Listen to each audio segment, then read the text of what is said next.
Oh, and we're live. Hello, everyone. Sorry for the delay. I had some technical issues, but welcome to the Artist Lounge podcast. My name's Sarah, also known as A Game of Draws, and I'm joined again by the wonderful Mike Steffen, aka Funisher. How are you? Oh, I'm doing all right. How about yourself? I've had better days. Yeah, understandable. Should I just explain the technical difficulties straight away? Might Yeah, as I think well. so. I think it would actually make for a good topic. Okay. We So I take the topics as they roll, as they happen. Okay, so you guys know that I've needed a tablet for a while now. This tablet that I have, the Intuos 3, I've had since I think I was 13 or something like that, 13, 14, I'm not entirely sure. Um, and I've dreamed of a Cintiq for about, God, like 3 years, something like that, like actively trying to get a hold of one. And today I got one due to some amazing help from family. I was able to get my hands on a beautiful Cintiq 13 HD, and I was going to make a big announcement to do with it and setting up a new set of commissions and stuff. However, unfortunately, it doesn't work. So it was working. It was all plugged in, and I actually spent the entire day running around shops trying to get a extra cable that goes on it that would connect between my MacBook and the tablet itself. Like it has three cables that come out of it. One of them is a HDMI, and MacBooks don't have HDMI, so you have to go HDMI to mini DisplayPort, which is also Thunderbolt. So I've been calling shops all day, and I ran round a whole bunch of shops, and I bought one, and it wasn't the right thing, so I had to go back and buy another one. Train trips, car trips, and then I finally got it home, and then the device drivers wouldn't work, so I had to redo the device drivers about 4 times. It started off with an issue. I'm thinking it stemmed from the fact that I already have a tablet, so I think that it might have gotten confused between the two device drivers, so I just wiped everything and got the latest device drivers, which didn't work on the online, and then I wiped it all again and did the device drivers, which are slightly out of date, I believe, but were on the disk, and they worked. Finally, I had a working tablet. So I did my first little sketch on there, and I didn't know what to draw. I was panicking. I was physically shaking. I was so excited, but I was able to draw something. And I'm going to say that the tablet, beyond all of that, it feels amazing, and it is. I don't regret having it, and I don't regret buying it because it blew my mind at how good it was. And even I had my boyfriend sat next to me, and he watched me draw on it, and he was like, "It looks so amazing on there, and it's so clean and crisp and quick." So that was all amazing until I moved it from upstairs to downstairs to sit here and do this, and now it doesn't work. So the touch works on it. It's registering the tablet pen, it's registering all of the buttons, but it's acting as though there is only one screen. So the screen on the tablet itself isn't lighting up. Instead, it's just showing the screen that I'm looking at right now, my laptop screen, and pretending that it's the screen. Which is obviously completely wrong. I've tried everything. I've gone through every forum. I've been trying for the past 2 hours or something to just do every single thing, and I've literally spent an entire day trying to make one piece of technology work, and it won't work. So I feel kind of rubbish right now. But so that's what happened. Sorry that we were late. Hopefully I can get it sorted out. Unfortunately, Wacom at least in the documentation that I have, it says that Wacom is only available for phone calls until 6 p.m. Obviously, it's not 6 p.m. right now. I didn't even get it turned on until 10 p.m., even though it arrived at 12 a.m. because I had to do all of that other stuff. So I can't contact them until tomorrow. So unfortunately, even though I thought it was all there and it was all working, and that's when I announced it, and I was like, I'm going to do something awesome, it didn't work. So, yeah. Oh well. It's so funny, like, when that, I think one of the hardest parts, because beyond just like the initial idea of the thing itself not working out, is the amount of effort it takes to even reach a point of failure. So it's that thing where it's just like the whole day, you know, or just, yeah. And then that lack of resolution, you know. Yeah, and then it's like it was even worse because it was such a built-up thing. Like, yeah, it's been like years in the excitement in the making.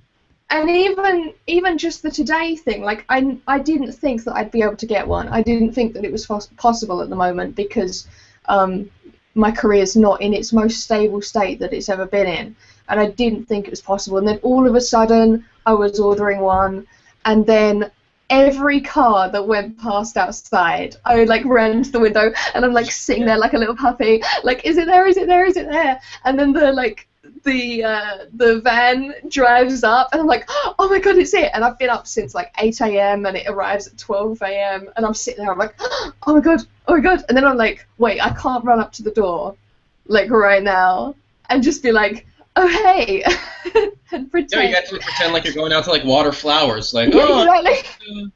Watering flowers. I can't like know that he's gonna ring the doorbell before I go down the stairs. I'm like, oh, I'll just wait. I'll just casually wait and then run down like a nutter.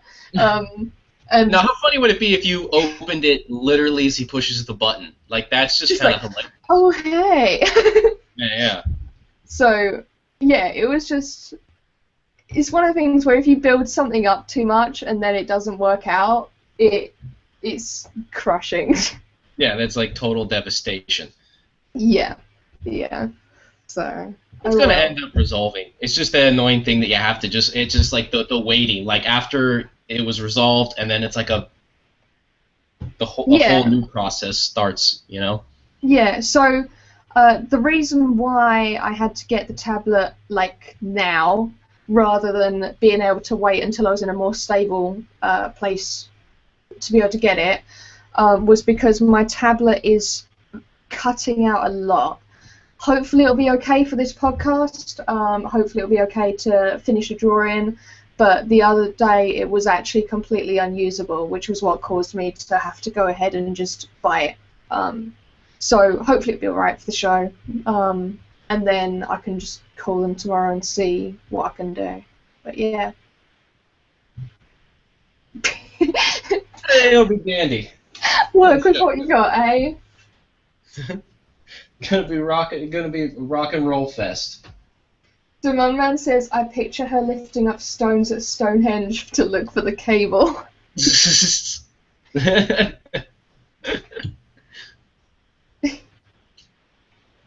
I kind of pictured, okay, it's working, just complete relief and elation.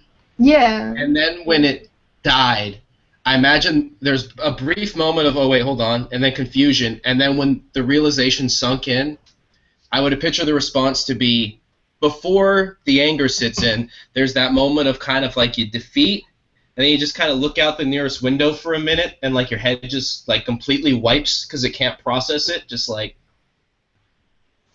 and then it all blows up. I think I genuinely had that entire reaction. Yeah. Word for word. I think that's exactly what just happened to me. It's surviving the shock. Your brain just goes, hold on, this is a little too much, let me go ahead and just shut everything off for a second. Yeah, and the thing is, turns off. It's not just like personal or emotional investment.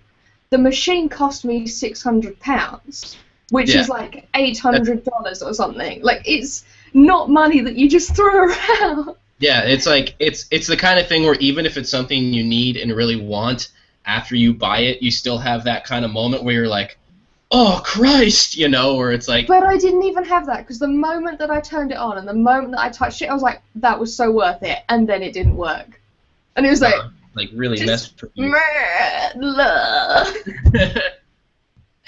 So everyone can draw me purposes to cheer me up, please. Oh well, what you can do, mate. So oh well. We have a podcast to run. Fine. It's gonna work out. It's gonna be fine. So back to the proper normal stuff. So as everyone knows, there is the chat next to YouTube. A bunch of you are already in there chatting. Otherwise, there is the chat on the Artist Lounge. You can talk in the thread. I've got that up. And the IRC, so you can use those if you need to post links, because as you all know, links aren't allowed on YouTube. So feel free to post on there, and I'll keep an eye on it. I know a bunch of you joke around that I never see the IRC, but I am watching them. I got it open as well. Nice. And then do we want to say what Reddit Gets Drawn we're doing? Yeah, it's a fairy patch. She's sitting on a swing and swinging. Well, I mean, it is a static image, so she's not quite swinging.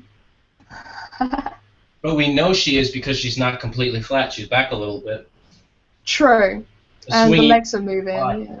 And if we draw it really well, you'll be able to see it. You'll know. What I could do is send her a message and let her know we're drawing it live right now in case she wants to watch. That's actually a smart idea. I have biscuits. Hmm? I have biscuits. Oh, nice. Look. Bourbons. Bourbon cream. Bourbon cream. It had no bourbon. They're bourbons. Oh, that. Now I'm gonna have to look for those. They're not bourbons. It's bourbon. All right, I'm gonna. Unless if I'm the only one who says it wrong, in which case you can ignore Wait, me. how did you say it? Bourbon. That's what everyone I know who says it, but they don't say the drink bourbon. They say the drink bourbon. But they call the biscuit bourbon. But it might just be like a local thing. I don't know. It might be that everyone says it the way you say it. Interesting. But I don't know. I know. So if I'm ever out there, I won't look like an idiot ordering saying the wrong thing in the store. Have you had them before? And Tesco's like a madhouse. Tesco's is the best. Yeah, the one I was at was a madhouse. People were just like grabbing stuff and elbowing people. Yep, that sounds like Tesco's. I was like, usually you guys are always so peaceful. And then people started screaming at me. My mum's in chat. Everyone say hi to my mum in chat. Oh, I'm not in. Oh, I gotta go in chat. I'm gonna switch screens so then I can jump in chat and then do stuff. Okay. I'll try chat. So I'm gonna disappear for a second as my audio fails. Okay. I'm gonna swap over as well so that we can do the screen things. Screen this. Where is it? Entire screen. Share. Oh, divide by 0. There we go.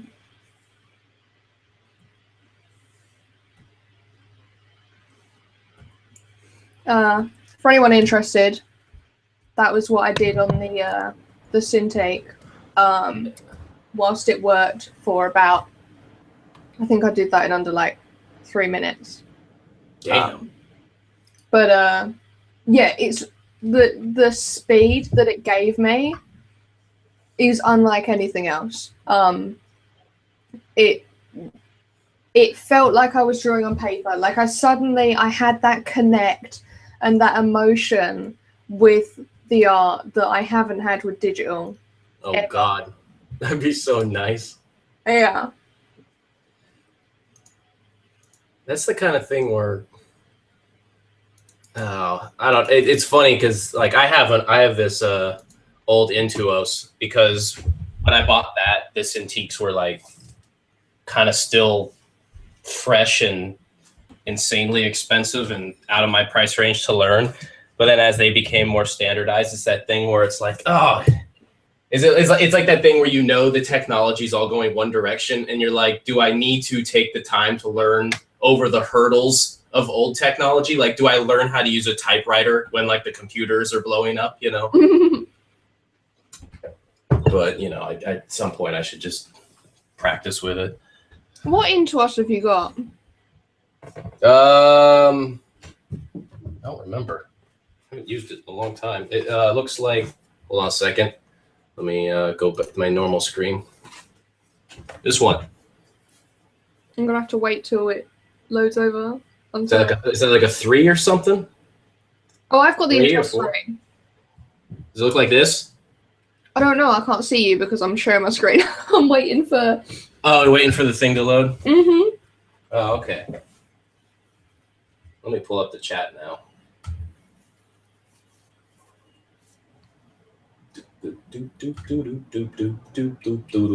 Yeah, my mum's chatting about the Cintiq in chat. She tried to help me. She's been here for the past. Oh no, that's got to be an Intuos 4. Oh, this is the 4? Yeah. So you're actually ahead of me right now. If I just shove mine into the computer screen far enough, you can just use this one. I'll use that one. Yeah, it'll be fine. Yeah. So my mum's been sitting here with me trying to fix it. My boyfriend was trying to work on it when I had the device driver troubles. It's been a family effort, and we've all been defeated. I picture just the whole family just sitting around some cups of tea, just kind of quietly sitting there in frustration and stirring it as they all have been like defeated by the device. Yeah. And everyone's Slam says, "Is the Cintiq the one with the display on it?" Yes. That's the bit that isn't working. Oh, moly. I think, see, what you have to do is you have to get a HDMI to mini DisplayPort cable that goes between the Mac and its cable, and I think the issue is there. I think the tablet is fine, but the connections aren't working. But hey ho, what are you gonna do? Can I hide this? Yes, I can. Mahaha. Oh, I've still got our chat up. They're gonna see all the things that we talk about.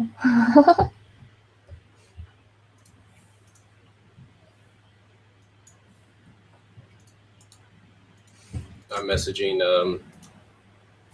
a fairy patch right now. Nice. My mum just called my boyfriend a lightweight for going to bed already. Oh, busted. He's got to stay up now. He's got to stay up now. You can't go to sleep after that. It's 2:30. He's got. Well, they've both got work. Yeah, you know. It's Monday night. It's the party night. Party night is Monday night. It's hard to do that on weeknights now. I had like a Wednesday night. Just go for it. Wednesday night, like went out, stayed out, slept like, I don't know, 3.5, 4 hours. Went to work and I was not in good shape. I kind of slept in and went on for like a later shift and rode in with my roommate. And it was that thing where we're like on the train and he could just like watch me and like my just not in good shape, sweating on the train, like, oh God. That's the worst place in the world to be if you went out for a night and just like partied, even if you were only like a little hungover the next day. If you are riding that's called BART for Bay Area Rapid Transit, if you are riding that thing not feeling well, it is the worst place on earth to be. Really? Because if you're like, even if you, doesn't matter what it is, if you're just like nauseated because you have the flu or something, it's like it has this slight rock back and forth that will just make you kind of like, if you're fine, it'll put you to sleep. But if you're feeling sick, it'll just make you nauseated. And then like you can't get off it between stops, you know? It's like, and it's not like a thing where in the middle of the city where you have a stop every 20 seconds. There's the part where like goes under the bay. So if you're feeling sick, you're sitting there just on a crowded train and everyone's wearing expensive clothes, and you got to just like sit there for what feels like an eternity, just like, okay, no, I'm all good, everything's fine. A lot of people learn that you got to be really careful with that. And they learn that the hard way when they first moved to the Bay Area. That's not the fun way to learn things.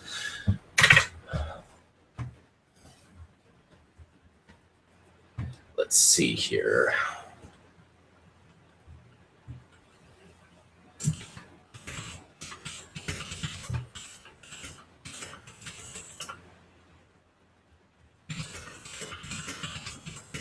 What the hell is that sound?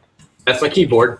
That sounds ridiculous. I got a clickety-clackety keyboard. It sounds like a Pokemon.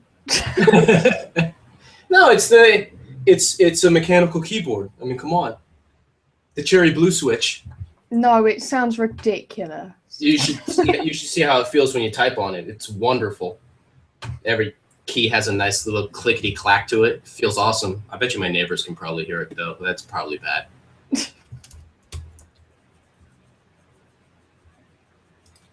All right, sent the message out there. I should probably start drawing.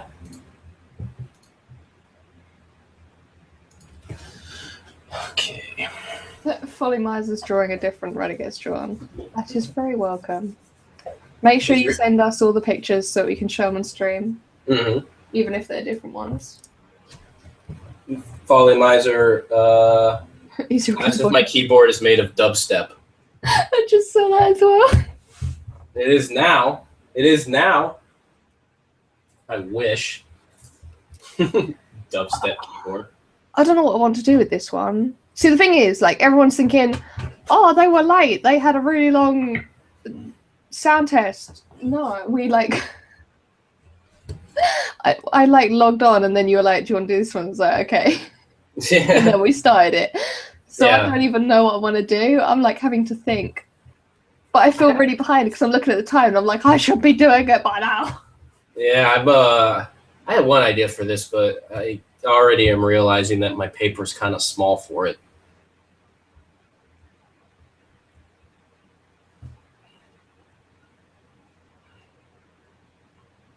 Mike's having beer tonight instead of wine? Question. Yeah, everything's off the rails. I forgot to go to the store yesterday, and I didn't have any wine, so I had to drink beer this time. That was fun. Almost a song. That'd be the most pathetic like blues song ever. I was just like, you know what? I'm not really feeling sympathetic towards this blues song. It's kind of stupid. I like it. I think you should make it a thing. Oh God.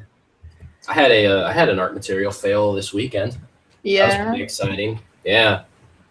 So I had these two 6x4 foot canvases in my studio that I had a dude stretch, because the thing is to me, I think I've mentioned this before, that anytime it's a matter of stretching a canvas that's bigger than, I don't know, usually bigger than a few feet, I don't deal with that anymore. I found that with the time it takes and the quality of the stretcher bars, it's better to actually just hire someone with a proper wood shop to just make the stretcher bars and deal with that, because the ones in the art store are only okay. And if you're already spending that much, you might as well. You could usually hire someone to do it for not too much more and make them significantly better.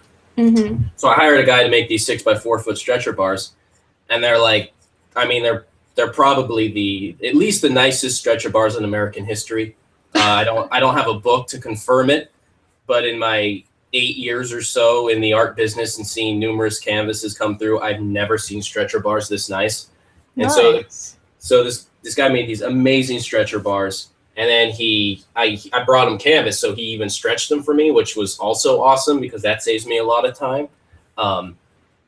So I'm gessoing the canvas, which is for anyone who hasn't worked in painting on canvas before, you particularly, I mean, for oil painting, you cover the canvas in like a primer, which is called gesso, which is just an acrylic primer that has kind of this grittiness to it, and then that protects the canvas from for mineral spirits and etc., and helps prep the surface. So I'm gessoing it, and I realize that the flex of the canvas is hitting.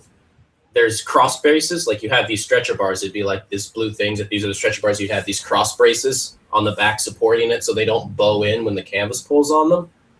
And if your canvas is too loose, you can be making a brush stroke and then it will hit one of the cross braces behind the canvas and it will leave like a line, you know? Okay. If that makes sense.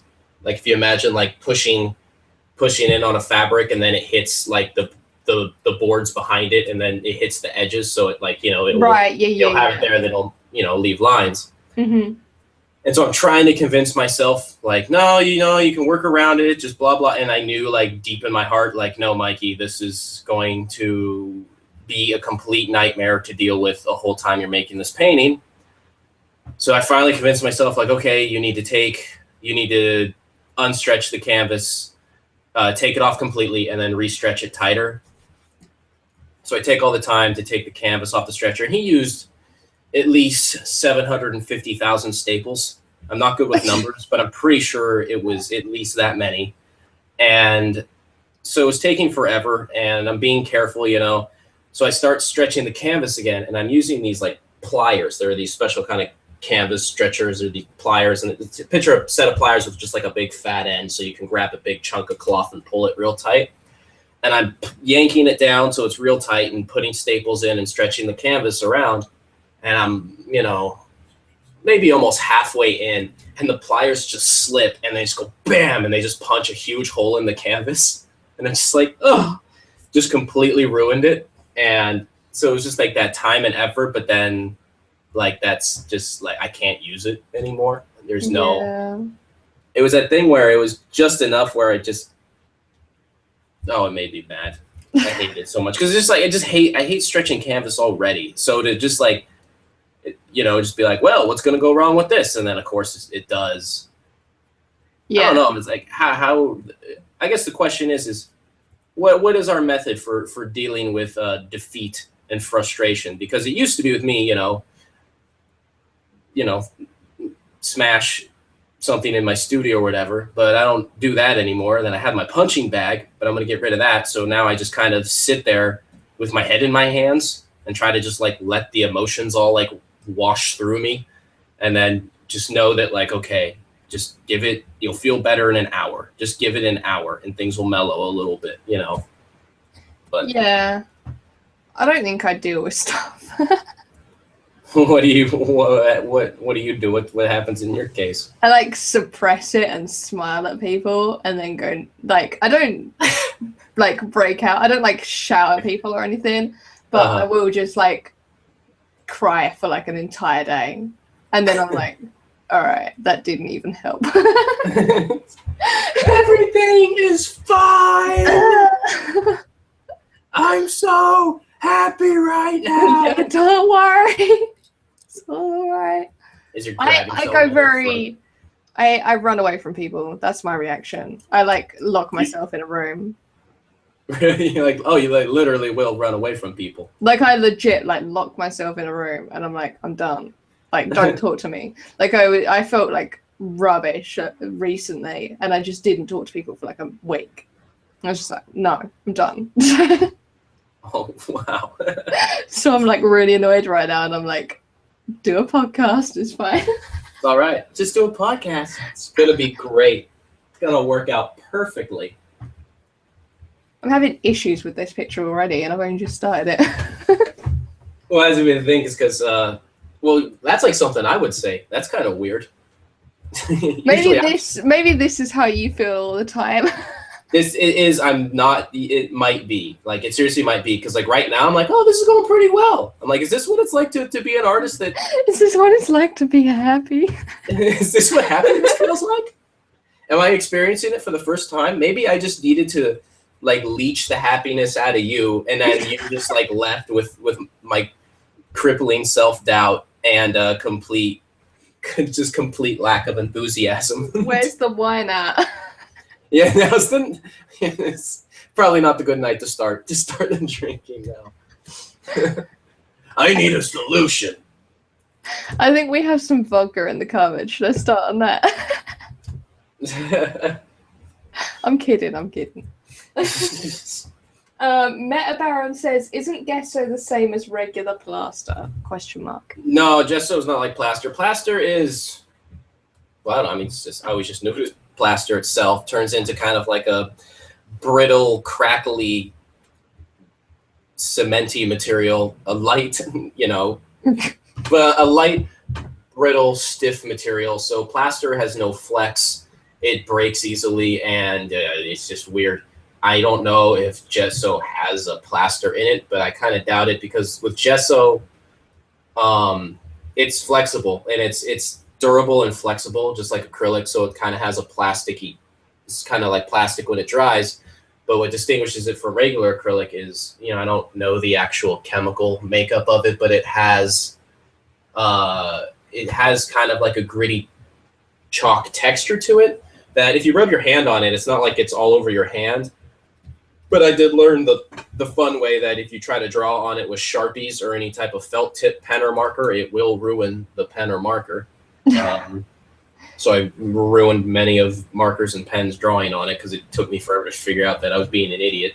But yeah, so it's not really like a plaster.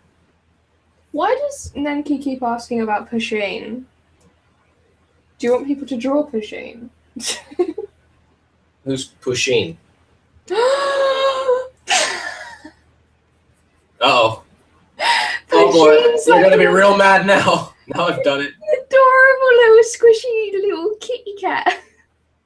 And it's a little cartoon and it's so cute. It's a little squishy cat. And it's Pusheen the cat? Yeah. Oh. Oh, yeah, that's what she's talking about. Unless if Pusheen is something else first. Unless if Pusheen's some kind of art term before it's an adorable little kitty cat. Is it like an anime thing or something? I don't know.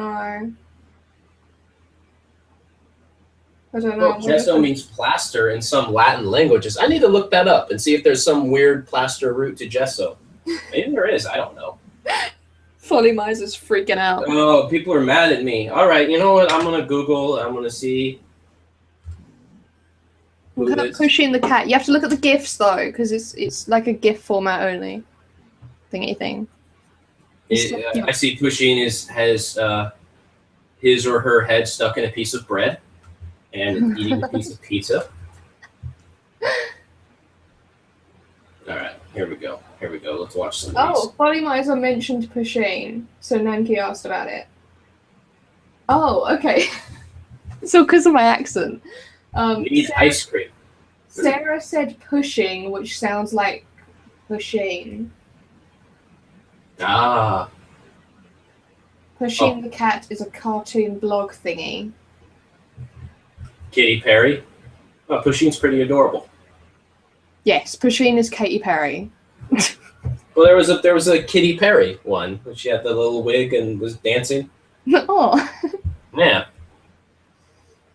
I was really into Simon's Cat for a while. That was a good Simon's Cat was amazing. We've got a Simon's Cat calendar.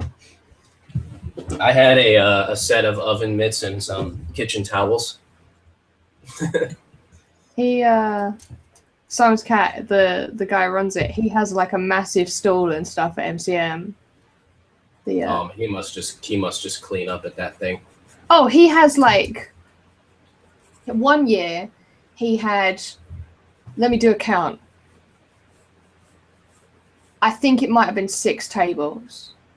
Oh my god. Oh yeah, he had like an entire wall, and he was doing like sign-ins of his new book. And he had a massive balloon of Simon's cat, like of the cat, and it was like, because it's essentially a massive warehouse that you're in. He basically just put this massive balloon up so you could find the balloon to find him. It was a really smart idea. Oh my god, that is awesome. It'd be like a gigantic I don't know. What, like a blimp or something? I guess like a Thanksgiving parade float, which would just kind of apply out here. Or Yeah.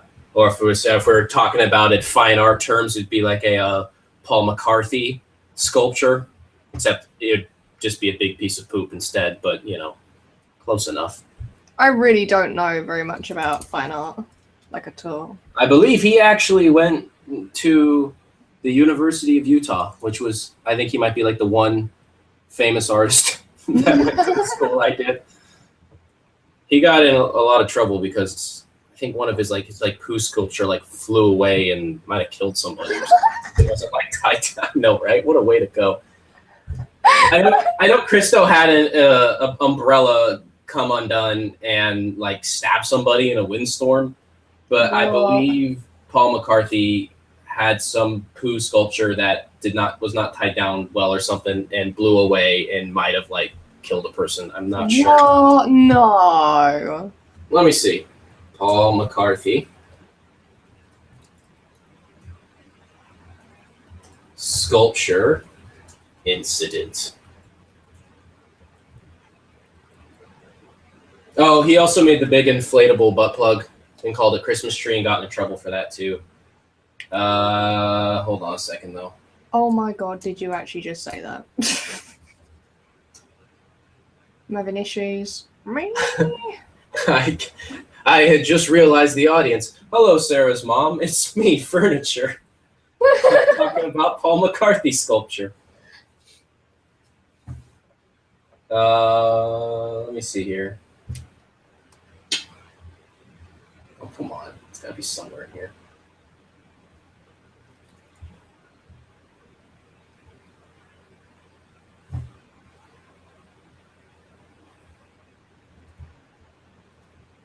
Apparently, he did performance art.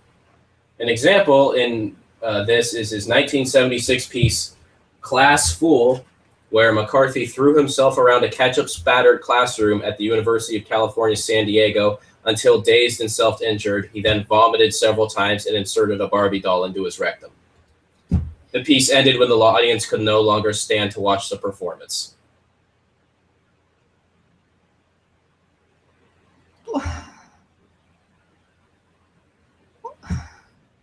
Apparently, so, you know the whole fine art thing? Yeah. What the hell?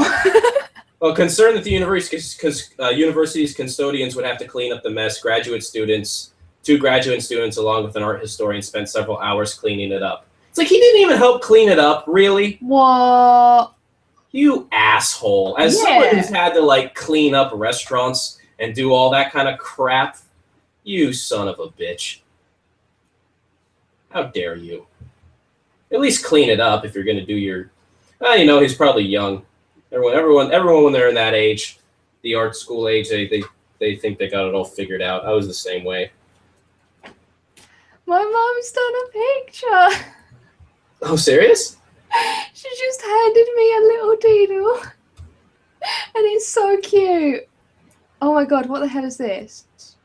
Your trial has expired. My trial of what? Snag it. I don't have snag it. Go away. Quit. What are you talking? I'm in the middle of something. Computer. What if it starts binging now? Boom! No! If it starts binging, I'm going to walk away and just leave you with the podcast and leave this running for the rest of the night. If you do that, I will stay up the whole time until you have to come back and turn it off. It'll be like a 12-hour marathon podcast. I'll have to keep it going and be like, there's no dead air in the podcast. Wait, I'm going to text my mum and ask her if I can show it. I don't know if I want to put these leaves on here.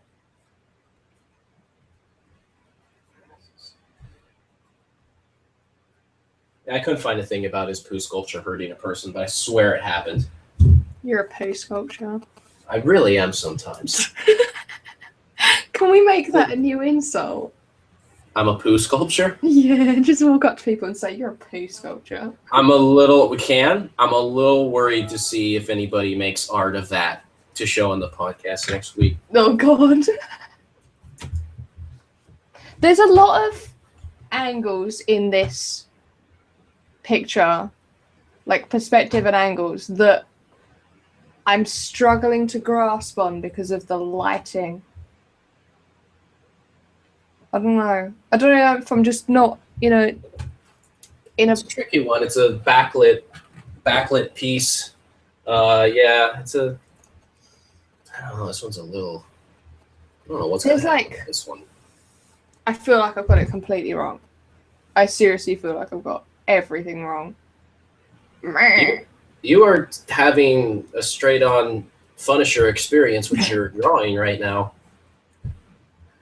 So this is making me think. Do you think that your emotions directly correlate to your skill? Like in my head, do I think that I'm not good and that I keep screwing up? Well, the fact that not you in particular, but people in general, or you can relate it to yourself if you think that you can. But like the fact that I'm feeling low, and I do find that whenever I do feel low, I don't create artwork nearly as good as I normally do. Like, I'll look at it the next day and be like, I'm never going to look at that ever again. Oh, I'm the same way. I know a lot of people say they make their best art when they're depressed or whatever. Not only is that not the case for me, I actually have trouble believing it lots of times, to be honest. I think some of the ideas can come from an honest place. Yeah. But productivity just falls to shit if your spirit isn't in the game, you know? And yeah. I find that when I'm feeling low, I am not only less productive, but I just make one bad decision after another. Yeah. And the results just go all to hell. No, I'm the same way. I cannot, I mean, I try because it's important to try to remain consistent. Yeah. But if I'm feeling down, oh God, it is, I really shouldn't try. Like, it's usually that bad. I really should just be, go watch Netflix, you know, and like take your mind off of it because it's not going to happen. But sometimes you got no choice. Yeah. Someone's brought up something interesting whilst you were talking. Didn't you just post about not doing that, Sarah? I guess they're in regards to me saying, "Oh, this is awful," when I shouldn't say that. So I guess we can talk about that now. I want to say that wasn't what I was referencing. So what I was referencing wasn't necessarily all negativity in art you shouldn't have.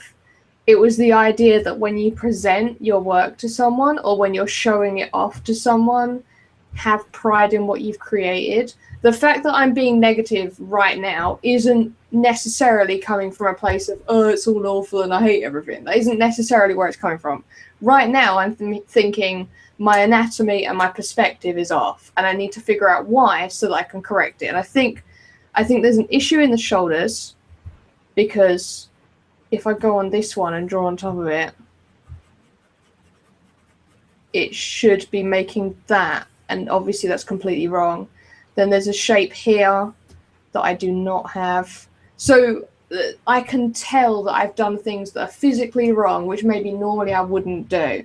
That's what I'm referencing right now. What I was talking about on the subreddit was the idea that you're standing there and you present your work either to a friend or to someone that you know, or to someone on Reddit or like anyone, but you go, here's my artwork, but please ignore insert thing here, or it's not that great, but you can have a look through my portfolio. Like those kinds of things. That was what I was referencing. And then I was also saying in general, I think we should all be more positive and stuff like that, but yeah, this particular thing right now wasn't what I was trying to reference.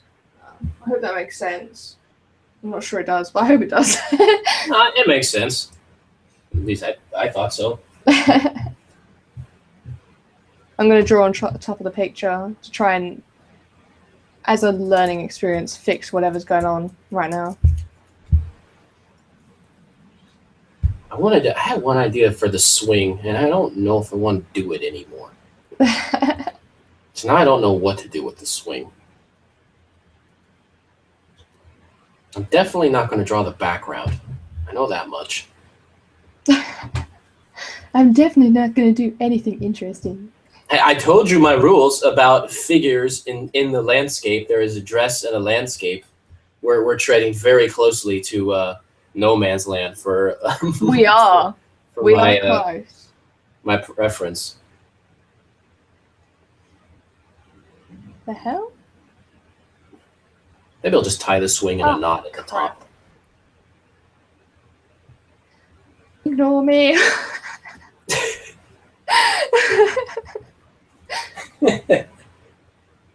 It's so weird to see what it's like from the other side. Oh, I think I know what I was doing wrong. I wasn't getting the volumes like at all. Alright, it's alright, I can work on that.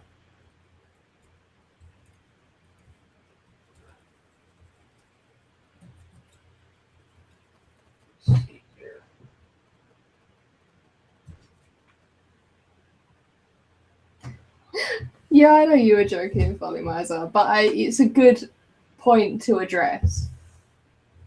I want to show my mum's work.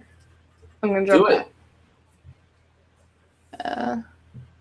Present. What the hell am I doing? What did I do? What? I clicked presenting to everyone. What's happening? Is it like super mirror mode? Oh yeah. Stop. Okay, cool.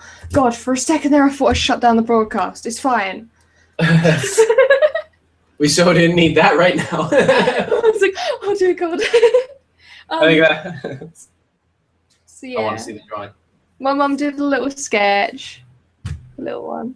Oh, Look how cute it is. did you put a little house over there, or is that like? That's a little TARDIS from Doctor Who. Oh God. I really like it. It's really cute. That's adorable. I like the angle of the head. I think that makes her look like she's thinking. Yeah, That's I like awesome. that.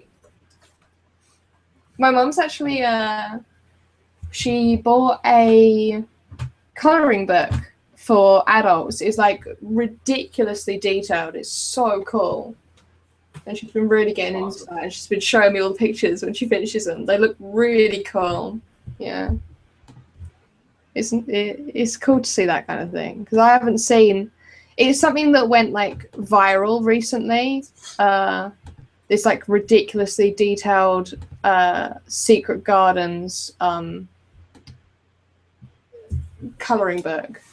But it's really pretty and really intricate. So if you're interested in something like that, then that exists. That was the. Oh, never mind. What? Oh, my brain. My brain's not working. This will help.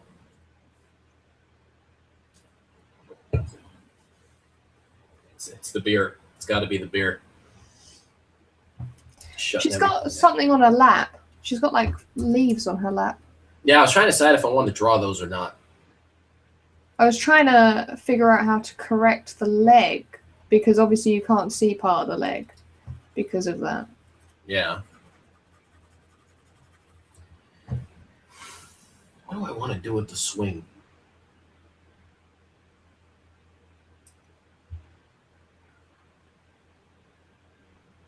I don't know. What do you want to do with this thing? I don't know. Do you have any biscuits this week? Any cookies? Yeah, you know, I got working on just the usual right here.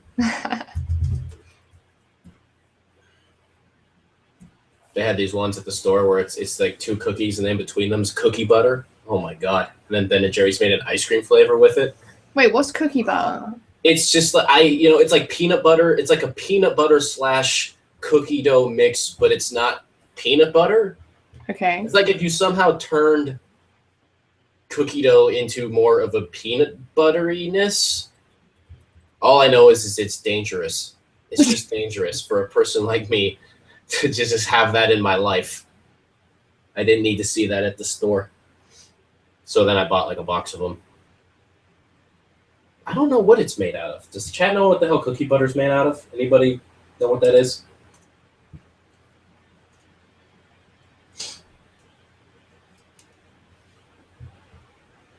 My mum's off to bed. Good night, Rosemary Childs. Sorry, I was talking about highly inappropriate art pieces. Bye. It's okay, she's seen our show. By my silly artist from my alma mater. I'm not proud of them either. So I think you wanted to bring up that topic, didn't you? Which one? About the stuff that we were talking about on the subreddit. Oh, the debate earlier today? Yeah, I believe you wanted to talk about it, didn't you? So since we just mentioned it, might as well. Yeah, that was, I mean, so there was an ongoing debate with me and M. Wilson art.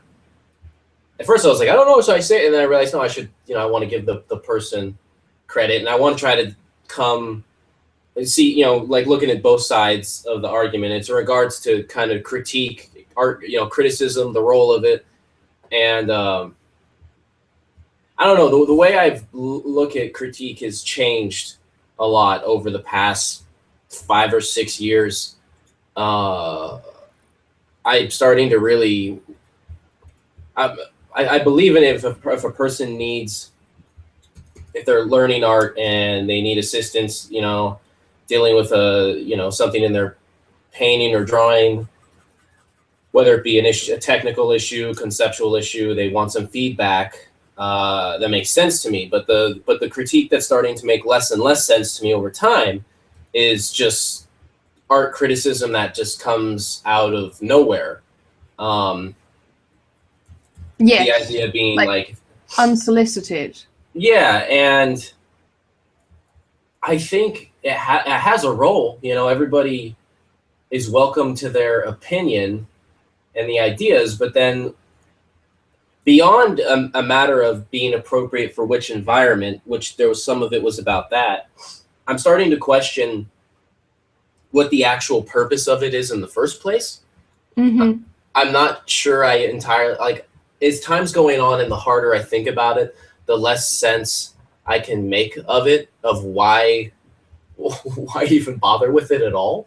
Because on one hand, you want to be able to filter art and determine, okay, how do we determine or what's good, what isn't, what deserves praise, what doesn't. But I've over time seen kind of how much artists and people like myself, or not even artists, will discourage themselves out of making art due to just so much crippling self-doubt. I'm starting to wonder why we put so much work and emphasis in art criticism in the first place, when for most people it is just kind of a personal journey, and most people aren't even looking to play that game with it. They're not making art. There's a lot of people where it isn't a career for them, and there's also a lot of people where even if it is a career, they're in a part of the art world that doesn't need that precise critique. Like, unless you're going into concept art, you don't actually need it. Yeah, and it's when I started thinking about, like, okay, where in the art world do they strongly encourage critique? Who is encouraging it? And it was always under this idea that we have critiques to make our work stronger, to make our ideas stronger. If you write a thesis in school, they have a thing where you sit there in front of the professors and they try to knock it down and you have to defend it. This whole idea of like toughening yourself up. And it's bizarre to me, because I remember thinking for a while, oh, do I go to grad school? Like, what do I do? Where am I supposed to go now? What do I do with my life? And it was a thing though where I was realized, it's like, God, the hardest thing is if I was ever back in a school environment, it'd be really hard to just sit there and just, not even that I'd be offended by the critique or this or that, but just to almost bother with the patience of sitting through it. Because most of the time when you hit a certain point in art, you know what are strengths and weaknesses in your art. And then you also hit a point where if you've been around kind of some aspects of the art world enough, you just kind of stop caring what critics say, because you just don't have room in your life for it, you know, and it's so much kind of negativity and discouragement comes from it. You realize that it's actually more detrimental than good. So you just don't even bother listening to it. Because unless you really want it and ask for it, it just feels like there's less and less of a purpose for it. And so I started thinking in the larger picture, why is it so strongly encouraged? And I find that it tends to be in very obviously competitive environments. But what's really bizarre to me is the people that push it the most tend to be people that are not even in that direct field. You know, you can have a critic write this scathing review of an art show, but in the end, it's almost kind of like, who cares what the critic says? Yeah, they look at a lot of art. Okay, I can look at a lot of plumbing, but you know, if I don't do it, I mean, in the same token, you can study it, and I get that, but it's like until you're fixing the sink, you know, how good is the book, you know?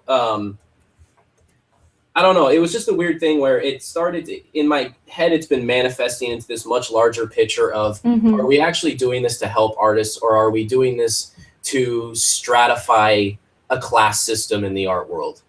Like, is that, and I don't mean that this is done in some malicious way. There's not like 11 professors, 3 critics, and, you know, whatever in a room just being like, how do we manipulate them now? Like, not in that sense. But did we evolve into this way where from whatever the world is around us, whether it be, you know, economic influences, cultural influences, social influences, we just can't help but have to categorize everything and make some type of class system for arts. This is art, this is not art, this is not effective art. Because lots of times we'll talk about it, you know, you can, you know, we talked about other mediums, and, you know, you can read a thing and, you know, Roger Ebert, you know, great critic, a lot of films, but then he can sit there and say, you know, video games aren't art. It's like, dude, you don't know anything about games. It's like, stop it. Like, you're way out of your element. He's just, to me, that argument is so stupid. And it's so, it doesn't even make sense to try to make that argument to me. It's like, how can you even, but regardless, you know, it feels like those are the results of unsolicited critique, is eventually a person will be completely out of their element, putting criticism on something that they know very little about, and it's not constructive, because all you're trying to do in justifying your own beliefs is you're doing it at the detriment of the person who's actually the creator. And if you discourage that person enough and they stop creating, then everyone loses because no one's making it anymore. And yeah, and I also want to add on to that same kind of vein, is that why are they arguing in the first place? Like, sometimes it feels like people argue for no reason, just because they feel like it. Like they just want to critique something because they can, but that thing didn't need to be critiqued, or it's like, it doesn't even matter, so why are you critiquing it? Or someone just wants to be happy and enjoy it and have that moment. Like, you don't know the whole story behind it, and like, if someone asks for critique, that's one thing. Or if they present their work in a setting where critique makes sense, for example, they're applying for university, or they're presenting some kind of big exhibition, and it makes sense to critique it so that you can have reviews. So, like, there's elements where it makes sense to have those things. But I think there's a lot of time where an artist tries to share their work, and it just gets slammed for no reason. Like, there's literally no reason for that. Like, you don't even know, like, the person might not even care. Like, they might just be making art because they feel like it. And you're like, well, you should tighten up on your fundamentals. And it's like, well, they didn't ask for that critique. If you think that, then you think that. But they posted it to a subreddit where they want to share it rather than learn art. So clearly either upvote it or downvote it. Like, well, yeah, and to me, what it starts to feel like is, you know, my comparison is you go to the wedding and just start criticizing the flowers. It's like, yeah, you know, it's like we're not really here to judge the flowers. You know, it's kind of. But I mean, to be fair, people do that. Oh, absolutely. It's just like, it's human nature, you know, and but I think, like, you know, there was a time and a place. What I'm starting to really wonder is, does critique make as much sense anymore? Because there was a time and a place where you had to have critique, as you mentioned, you're applying for a school or a thing, and it was there to stand as a filter. And I feel like with the scale of the internet, we don't need that much of a filter anymore. That the art everyone makes, there is a place for them out there. I think there's different types of critique. So I think it's important to, if you're going to say, is there any point in critique at all? Well, yes. But you might say there isn't a point in a particular type of critique. That makes sense. Like, for example, critiquing someone's work in any kind of learning situation so that the two of you can improve, or so that they can improve, that needs to still be a thing, but it needs to be it needs to not be unsolicited advice. Doesn't it feel more like that's not even really critique, though? Doesn't that feel more like that's just assistance? No, but that's what constructive criticism is. Well, that's what kind of gets me, is I'm almost wondering if it's the terminology, because even it's called constructive criticism, and I'm kind of, because criticism tends to carry, at least to me, a connotation that you're addressing something at the conceptual level, and so much of that comes down to, you know, taste, geography, you know, culture. In one thing, an idea of a concept could make so much more sense than somewhere else.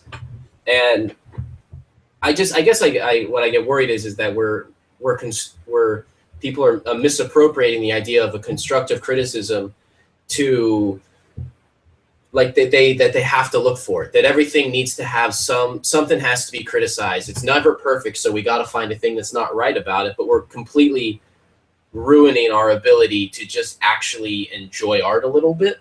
I think it's okay if you do that to yourself, but not forcing it on other people, and that needs to not be taken to extremes, obviously. But it's okay to always think, I can always be better, and to go, well, where can I look at to improve on that? It's not good to always be saying what's wrong with it. So there's like two different mindsets. Like, what could be added to this to make it even more amazing is a different mindset to what is wrong with it.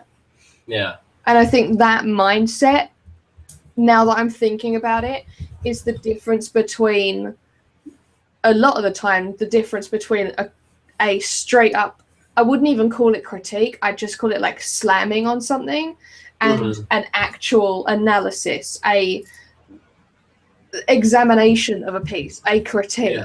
Like, they're two different things. And I think people mistake, like, a lot of people will say it sucks, never draw again, and consider that a critique, and it is not. And they'll say that in fancy flouncy words, and then say it's a critique, and it's like, no, that's not what a critique is. A critique is an evaluation of a piece, and that can be positive, negative, or mixed. As long as it's an evaluation of a piece and looking through it and saying, where can it improve? What would I have liked to have seen?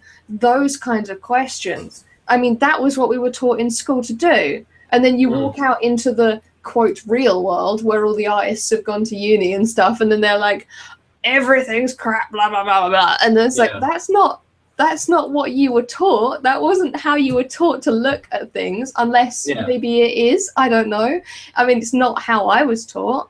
I find it very surprising that a school would make you think that slamming on something is the correct course of action. Or maybe these people aren't trained artists. Maybe they're just people who want to feel like they are. I don't know. genuinely don't know. I think it comes from everyone, you know. I think it's a idea is that people always use it in the idea that you need to toughen up. You know, you got to get a thick skin, you got to toughen up because the art world's going to blur. And it's kind of like, yes and no. You're going to get beat down, and the rejection is not going to be everyone just dissing on your art. You're just going to get ignored. And then eventually, if you get picked up by someone, they're hyping you up so much. It's just this emotional roller coaster. And really, it almost seems like the best thing you can do is just not bother with it at all and just make more work. And you do have times where people are mean to you or where things go wrong. That does happen, absolutely. But it's not a case of, well, you should have a bigger wall between your emotions and things happening. That's not what you need. Those things, in fact, I think that could even be detrimental. The fact that you're deciding to not process it, which is exactly what I said I do badly before. But like, the fact that you just go, well, there's a wall and I'm going to ignore that. Like in some cases it works. For example, social media, it can help to have that wall because the more publicity you get in a very public forum, the more you're going to get the you sucks and go home and lol kill yourself. Like you're going to get that. And I don't think we should accept that that's a thing, but it is a thing at the moment in the current climate that the internet is. But on the flip side, you shouldn't be immune to that. Like you can't just go, well, you don't care about it. Okay, fine. But if your entire career lives off of the internet, well, what are you going to do? I do think it's messy is what it is. But I think the answer, toughen up, is wrong, personally. I'm not... I understand it. It has merit. But and also... Sorry. Go ahead. No, you go for it. I think context is also, I always say context is everything. I got that off John Green and it will stick with me forever. Context is one of the most important things. So you should never have the same answer for every situation. So if you can say toughen up to one situation, then to another situation you can't say that. They are two separate incidents and they need separate resolutions and solutions and stuff like that. You need to really think about what, like, if you're saying the same thing over and over again, and this goes to everyone because I think I've done this before myself, if you're saying the same thing to every single situation, you need to think about where you got that information from and whether it's actually right.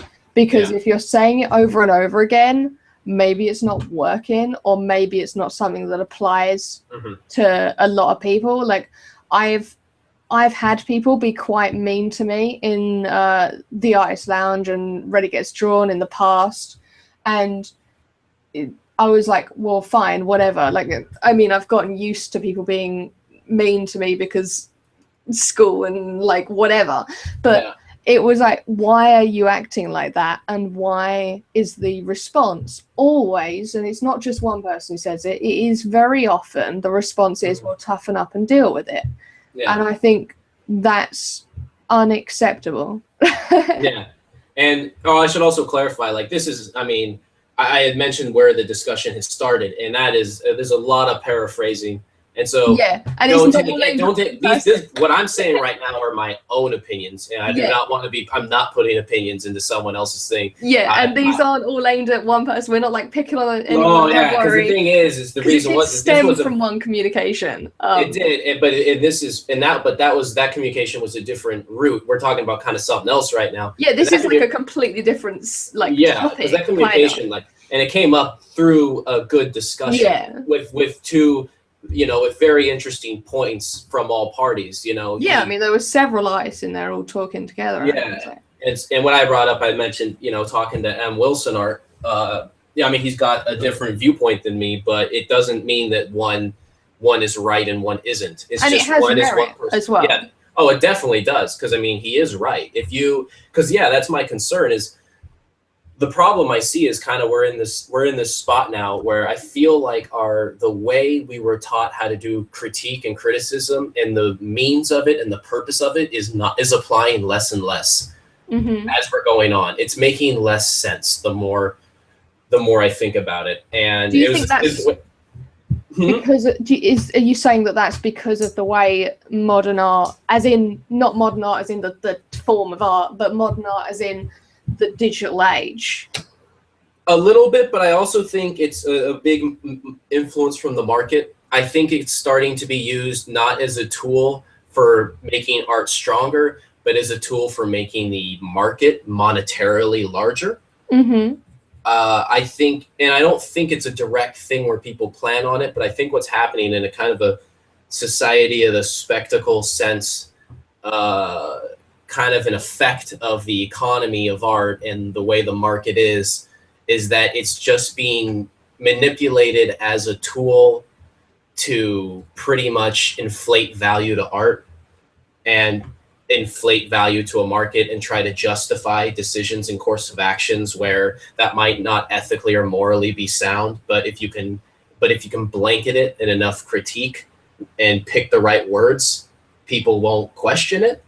And that's what's concerning me. So I think what were actually happening when I was talking to Ed Wilson is we were having almost two different debates because I think in a regard, I mean, yeah, you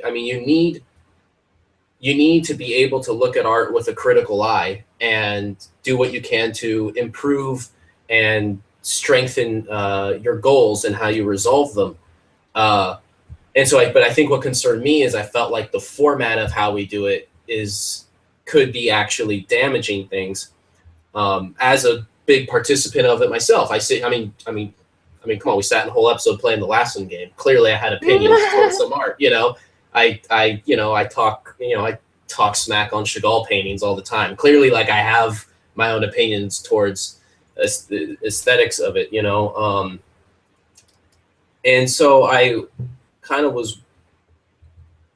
I just thought a lot about that, and then it made me wonder. But it started making me wonder, like, well, what is let's say. Because I always think, okay, take the opposite of what you think and then push it to an extreme. And then where does that situation leave you? It's like, okay, well, let's say all criticism started failing its purpose. It just wasn't doing what it's supposed to do anymore. It's like, well, what's the best method of attack for that? Like, how will you keep art honest in a manipulative market? And I realized you just completely shut out the criticism. The most important thing to me in any situation is that art was made. Like that should take precedence over anything else. So he was using some shows as an example, and I said, regardless of how the show was judged or critiqued, it feels like to me now the most important thing that happened with that show is that an art show happened, and that was it. And so it's like, well, should there be judges or awards? And I was just kind of like in my head, I was like, yeah, I don't know. Sure. Who cares? Like, it doesn't matter. Like, it doesn't matter if there's awards. An art show happened, and that should be enough to at least make someone excited, because that's weird. What that means is there's like a room with at least like 15 people that decided that they wanted to take a break from earning money and having sex. And they decided that, hey, I want to do this random thing that doesn't really have a benefit. And let's get a bunch of us together to do that, and then invite people to stand around and stare at this thing that in survival makes no sense. And it's a very beautiful and human experience. So to me, it's almost like bringing a critique into that. I was like, man, why even analyze it? What's the name of that? I think there was like a Modest Mouse song called like Talking Shit on a Pretty Sunset or something like that. It kind of just, maybe we just got to take a step back. What if the critique is in a form that doesn't directly interfere with the art? Because I think it annoys me when it interferes. So what if there's an art show that happens and then a week later there's a critique, but a balanced critique in the form of maybe discussing whether you should go and watch the show when it comes back on? Does that annoy you? Or what's the particular critique that you wouldn't want? And what's a critique that you would want, if that makes sense? I mean, personally? Yeah, personally. Right now, I would only be interested in critique if I'm struggling with a material. Mm-hmm. How do I get better lines with this pen? What medium would you use if you wanted this effect in a painting? As far as conceptual, not as interested.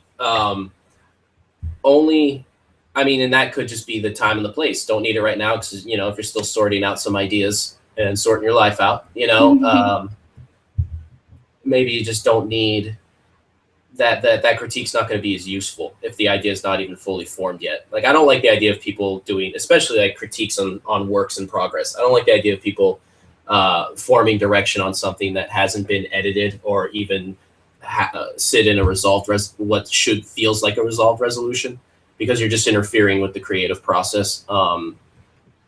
But yeah. But that's the most important thing to me. Like, conceptually, it's feeling harder and harder to justify. I mean, because I can justify my own preference to art to whatever degree. I can do that. But if someone else just says I like it, then it doesn't matter what I think of it, you know. And there was a time and a place when that was a concern, you know, because we had to write out our opinions, and they had to be printed on paper, and that was expensive. And you had to bind books, and you could only fit so many words in that book, so there wasn't room to have every idea. Well, it's like now there is, and the thing is yeah, it's gonna be a mess out there, and there's a lot of ideas, and they're not gonna order up. But it's like the internet is not published from page 1 to 750. You know, it doesn't need to be in chronological order. It doesn't. There's no limit. There's no word limit. There's no editor. We don't need to determine what deserves to be in the art history book anymore. Yeah. Like, to me, it was a huge relief when I was kind of terrified of the idea of like, oh no more books. I like smelling them in the bookstore. Am I right, ladies? I have a guitar. I'm writing a poem. You know those things you say to impress. I love people. guitarists. I know. That's why that's why there's guys are always like hey. That's what we do. We really like I'm just joking. I mean, obviously, it's fun to go through a bookstore and everything, but it's a very romanticized idea of a book. Yeah, I know what you mean. Yeah, I have it in myself. It's like, I just go in there and there's a cat and I drink coffee and I think and I write notes. Cat libraries done. Cat cafes. Let's turn them into libraries. We got a cat cafe here in Oakland. Well, there's usually lots of libraries will have cats. I went to this one. It was a bookstore in Lodi, California. And they had like planks across all the bookshelves so their cat could walk around them. Oh my God. Like, they built it out all for their cat. And I got to admit, I mean, they didn't really have quite the selection I was hoping they would. For a store that was clearly so awesome and huge, I was bummed that I wasn't finding my selection. But, people are. And the bookstore's not for me. I don't live in Lodi, so, that's okay. But anyways. Sorry. I don't even remember what, but we don't have to. I think it was, honestly, when I really thought about it, I realized it was very liberating that we didn't have to worry about art history books anymore. Yeah. I was like, oh, thank God, because that was always, as a kid, I wanted to be in the book, with Picasso or whatever. Yeah. And you dreamed about, because that was the medium, that was the format that you were being praised in, Now, did you think about that when you were younger? Did you want to be in the book? Oh, I mean, I think you just had an art history book, so like all the artists you idolize are in a book somewhere, and they're in a museum. Yeah. And then now it's like we still kind of have that mentality. Oh, you got to be in the museum. You got to be in a gallery. You got to be here. Oh, are you been published? Galleries still publish these expensive catalogs, and then eventually it's like, wait, we don't have to filter each other out anymore. There's enough room for everybody. Why are we trying to discourage anything? And I mean, I say these things and I'm a total hypocrite. I discourage things all the time. I'm an asshole about art most of the time. But I have to ask myself, why am I doing it? Because there's so much room out there. If I could take 2 seconds and I can find people making drawings of My Little Ponies fucking each other and find that there's an entire universe of that, I don't know why I need to worry about like if where my place will fit in, because clearly there's room for everybody, you know. I mean, that's the front page of DeviantArt like all the time, to be fair. So, and I mean, and that's great. Like that one, I mean, where would that fit in a book 150 years ago? You know what I mean? Like, I mean, as far as the printing with art, it's even more so kind of a recent thing. You know, it wasn't even around that long, but it makes less and less sense as time goes on. And I don't know. I find that to be a relief. So that's the debate where I was really inspired by the discussion I was having with M. Wilson Art, because, you know, what it made me start wondering is, well, is there a middle ground between the two ideas we're discussing? Because they both have very valid points. Yeah. At least I hope mine does. I don't know. I mean, it's my head, so it makes sense to me. I don't know when I throw it up on the keyboard. I don't know if it makes sense to other people, but I think it's a discussion I don't see happening a lot, but I wonder a lot about. So, you know, yeah, that was kind of where that was coming from. And yeah, I mean, of course, we're not going to see eye to eye, and that's good. I mean, that's good. That means debate can happen. Yeah, why should we? Unless it starts getting destructive, and then I don't even give a damn if it's eye or eye or eye or not. If people are stopping making art because of it, then and they aren't. And, you know, we don't have to worry about Marc Chagall. He's already passed on. But, you know. So, yeah, that's kind of what that was. Is the role of the critique. Where that fits in technology. Where it's constructive, where it's destructive. Yeah. I haven't looked at chat forever. They're doing things. People are finishing art. Yeah, they are. Which concerns me. I have to check that out. I'm in the zone in a second, though. We'll get to it in just a moment. I have ideas. It's kind of a silly idea. It's not. Oh, Folly Miser's got a run. What? Folly Miser's got a run. Oh, well, let's look at it right now. Yeah, let's look at the work. Where was it posted? The goat one. Goats. A goat one in. Drawn. Reddit Gets Drawn, I assume. Oh, okay.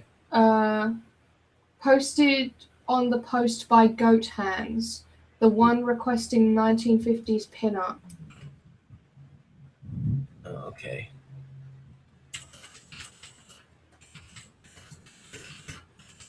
God, your keyboard, bloody hell. I mean, people do find it annoying, but I'm telling you, once you touch those keys, never go back.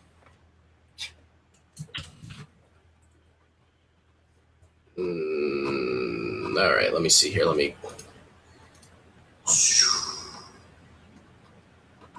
Goat one. So their name is Goat Hands, and they're asking for pinup. Goat Hands pinup. Let me refresh this. There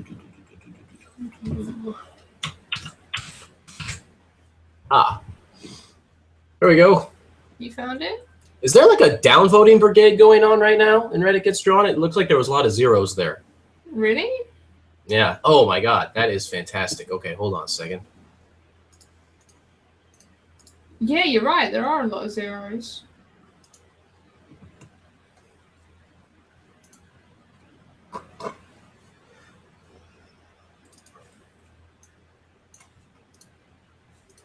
I can't find it. I'll have to. I found it. I want to stream. Oh, you're doing like a cool little circle thing. Wait a minute. I think it's being cut off on my screen share. Let me do this right. I opened it with the wrong thing. Screen share from there. There we go. I love how Dread Art's immediately giving you unsolicited advice. What is? Dread Art said it would look great if you had shading from top to bottom in the inner circle, but that's essentially unsolicited criticism. Hey, that's people throw out their ideas. I should I should make the change I smaller. kid. That's for sure. But I should clarify that, you know, Okay. everything I say, I also take with a grain of salt. With that, there's a flip a coin. I could be completely wrong about everything. Oh yeah, I mean you're allowed to change your opinions. Like, I change them all the time. I got no choice because, man, I'll say some things and then, oh boy. well, I'm exactly the same. Probably Changing my your drawing opinions is means you've great. learned. That's such a great drawing. Line work is amazing. And she had to completely, like, you know, Oh, just I love that. use the references there and then have to, you know, completely build from scratch to make it fit to the requested theme. It's got the sass and the attitude, the sassitude. I Well really done. like that. I really like the hair as well. It's really nice. Yeah. That's awesome. Just looking in the normal view. It's got no energy. I'm putting these lines around this like there's, but the piece is very just, it's just not moving. It's a very stationary swing, and so I'm putting this thing in it that does not match with that. So I should just drop the whole thing I was doing there and just do the circle. Because it's not going to work.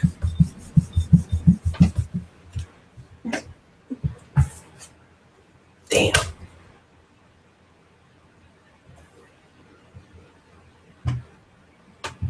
Stupid art, being stupid.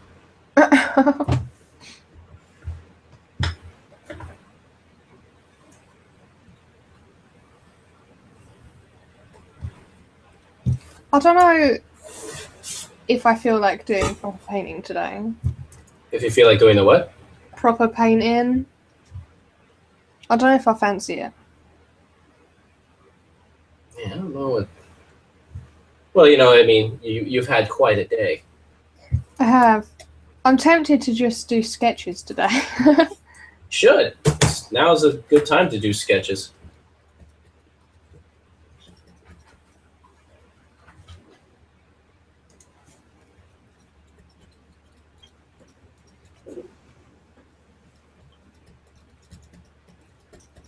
I don't like how heavy I drew the chain. I drew it so large. It's kind of terrifying. Looks weird. You've got an insane circle device. No, it's just like if you draw the links of a chain too large, it gives this kind of very abrasive look to it. Because it looks like, you know, it's the kind of chain that would be used to bind something, not suspend a swing. Gotta make the links smaller. Make it dainty.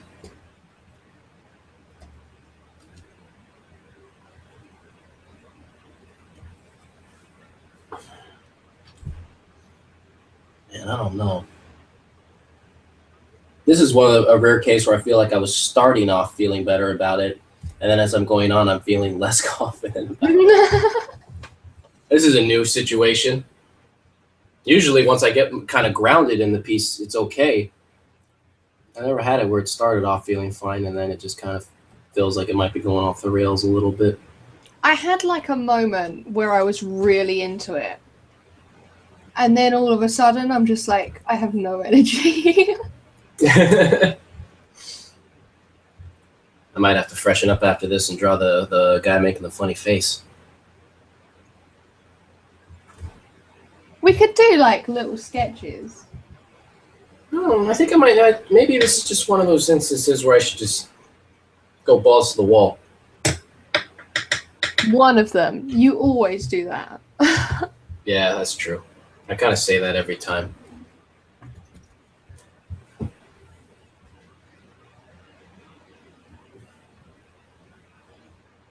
Bye, Folly Miser. See ya. Thank you for joining.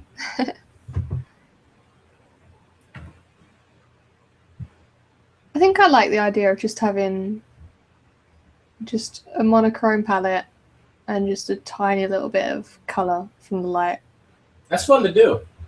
Yeah. Reduce everything. Keep it just, you know. Just keep everything simple. And just I had really fun in an old sketchbook. I should just grab it. I have my sketchbook in college. I did where I got gesso and also used, I don't know if it was just acrylic washes. And no, it was all gesso washes. And then I just had like a warm and a cool. And I just kind of painted that through the whole book and then collaged it all together. I mean, it's kind of like embarrassing to look at now, to look at old college work. But the feel of the sketchbook was at least interesting. It looked kind of cool, I think. I don't know.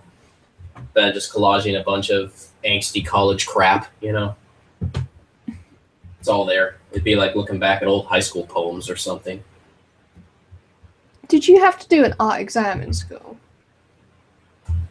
In high school or an art exam? Yeah. How so? How do you mean? Well, in the UK, or at least when I had school, it was a few years back now, so I don't know if it's been changed. We had to do an art exam, which consisted of, we had our coursework, which was our sketchbooks, and that was marked. And then we had a timed exam, which was like 8 hours, and we had to create something in those 8 hours that we'd been like planning for the year. Oh, weird. Yeah. I didn't have anything like that. Like in like the essay, but making an art piece. Yeah, but you had to make an art piece. Oh my god, pressure. Yeah. It was kind of good fun though. No, I didn't have to do that. Just had the art history stuff, and then for as far as studio art goes, it was more a matter of turning in the you'd like turn in your portfolio at the end of the semester, and that was in college. But even then, it was really easy because like I don't know, lots of art professors are just like kind of there to get a paycheck. Right. And it was that thing where it's just like you just hand in the stuff that you already did. Like, here you go. All right. Oh, right. Give me my piece of paper. But it was so there was that. In high school, I just did the advanced placement exams to get college credit. So you had to put together like a portfolio and then write your kind of concentration statement thing and what it was about. But yeah, I didn't have like a timed exam. That's exciting. Yeah. That's like something that'd be like on a reality show or something. It's like some like Yeah. project runway kind of thing. Yeah, it's like Project Runway. Like you're all in a room, and then you've all had these projects that you've basically planned out and tested that you'd be able to do within the time limit. Like you test out like little bits of it. You never test out the whole thing. And then during the 8 hours, you get 2 breaks. And yeah, you have the whole day in that room with all your peers, and you have to make it, and it has to be done by the end, and then you hand it in. Oh yeah, that's good stuff. I'd be in there rubbing ketchup all over myself and barfing everywhere. Art student expelled for performance piece, and then I'd make other students clean it up. If someone asked you to do an art exam right now, like that, so you had to create something within a time limit, yeah, what would you create to best show off your skills? and it just started like now. I didn't like prepare anything. So you're not allowed to prepare anything. You are allowed to practice it in advance, and you are allowed to bring in materials, but you can't prepare. You have to make it in the time. Although I think you can like stretch paper if you need to. If it's like something imperative to like the canvas or something, you can do that. You have that like pre-prepared or whatever. Yeah. It's just you can't, like, if you wanted to stain it, you couldn't do that because that would be part of the actual creative process, I believe. No. Man, I don't. I mean, it's that thing where it's like you try to go all weird on or do you try to make an art piece out of the situation, you know, or do you just be like, all right, I'll make a painting, you know? Well, you've got to show off your artistic skill in the best way possible, basically. I mean, we did have themes though. We'd be given like a theme that we had to base it around, or we'll have to do something to a brief, like we want a new statue for the Eurostar, something like that. Oh, so then you'd have to do something involving that topic. Mm-hmm. So you couldn't prepare the topic; you could only prepare the materials you'd use. Except for A level, where you could choose your own topic to study and then do. Oh heavens! Yeah. That's a situation. It was good fun. What did you do? I'm trying to remember now. So GCSE, one of them we had to do about childhood toys. So I did I did like a poster that was in the style of like a like old-timey Disney style poster that was like a road leading all the way up to a castle that I had when I was a little kid, and then it's all the toys that I had through the ages, like leading up to it. Like old-timey handwritten text on it and stuff. And then A level, I did a art exhibition for one of them. So I basically set up an art exhibition and displayed it all, and I had 8 hours to finish setting up the exhibition and then paint the main piece for it. And it was basically this like move-in animated thing. So you brought other pieces in, and then you painted the main piece. Yeah, that one was a more complicated one. Like the rules for it was a bit more complicated. But the standard one, I'm trying to remember what I did for my like last. Oh, I did a book. I did like I chose Wonder and Awe as my chosen like thing to study, and I created like a little booklet that followed through science and combining art with science. I had like Leonardo da Vinci and stuff like that. And I like got this really old book and like shaved it all the way down and then made all the pages and like stuck them all in. And I did that in the 8 hours. That was good fun. I got awful marks for it, but oh well, life moves on. What did they say? I think they just didn't like. They tended to not like my stuff because it was very practical. If that makes sense. They wanted you to think all contemporary, outside the box. Yeah, and I was very much the kind of person who would create something based on like orderly thinking, I guess. I can't think of the correct word, but like I liked to have stuff linear and so that you could see everything, whereas they wanted collages and stuff to be splattered and thrown about. And I liked to be able to create things based off of science and like those kinds of like more practical thinking types of subjects, whereas they wanted me to go way more emotional, which was something that I just didn't do. I didn't look at my emotions and tap into that. So it wasn't really something that I did very well at. So that was actually the reason why I didn't go on and do fine art in the UK, because we have a lot of really good and famous like art schools here, but I didn't want to go to one because I knew I wouldn't do very well, because the kind of stuff that I like to do just doesn't work in those environments. But. Yeah, the UK is still going to owe us an apology for some of the artists coming out of those schools. But then they also have amazing artists out there. If it's not the environment, what they wanted you to do is to really stir it up.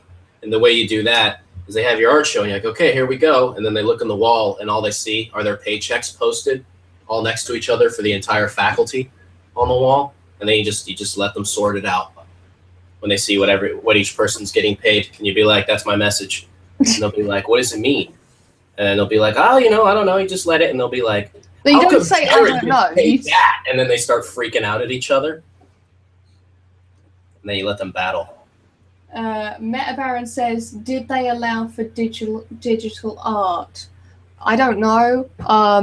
At the time, I didn't draw any digital art. Like, I'm really new to digital art. I'm self-taught traditional and then self-taught digital a long way after that. So yeah, so I don't know. We did have there was a photography course that went alongside it that was very similarly run. So obviously you're going to have digital work in that. I know you could do photo manipulation within it because I did do little bits of photo manipulation. But I think it was more geared towards the classically fine art stuff, but I'm not entirely sure. I think, to be honest, if you could blag it and say, these are all the reasons why I did this thing, and it's for the betterment of the art piece, and you can write it down in an essay, then you can probably do whatever you want. Did people do video installations? I did a video installation. The animated piece, I guess, would technically count as a video installation. But that was for a slightly different kind of exam. It wasn't the make this in 8 hours kind of exam. It was just, it was the final exam, but it wasn't laid out like that. So I don't know, for that particular type, I don't know if you'd be able to do it. Because you obviously you have to create everything within the room and within the time limit. So you need to prove that you're doing that. It's such a weird way to... All right.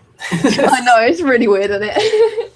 It's a funny test. I mean, I guess it's a preparation for deadlines, etc., etc. Yeah, I never thought of that.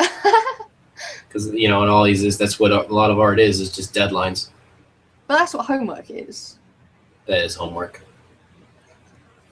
Yuck, homework. School's effort. I'm so glad I'm not in school. Yeah, me too. I don't miss it at all. A lot of my friends and family really like school, and I'm just like, are you sure? Like, does school mean the same word that it did? Exactly. Because I don't like it. I remember even like telling my mom, and it was like weird for her. Because she always just thought like, yeah, you love school. I was like, no, I didn't. Yeah, my mom was exactly the same. She was like, what? What do you mean you didn't like school? Like, and then later, she just good at it. Doesn't mean I liked it. Yeah, they come around. They're like, it's enough for everybody. All right, you know. No, I didn't like it. I mean, you know, some people it's good and it's very effective, and some people it just doesn't connect. Yeah. I don't know how to go into this conversation. Yeah, we had this conversation before. Yeah. It comes up though, you know. Who knows? Maybe in a year I'll be like, God, you know what I loved? School. Oh my God, I'd die if you said that. I would love so much. I can't wait to go back. What do you mean you can't wait? Are you planning on it? No. No, I'm not.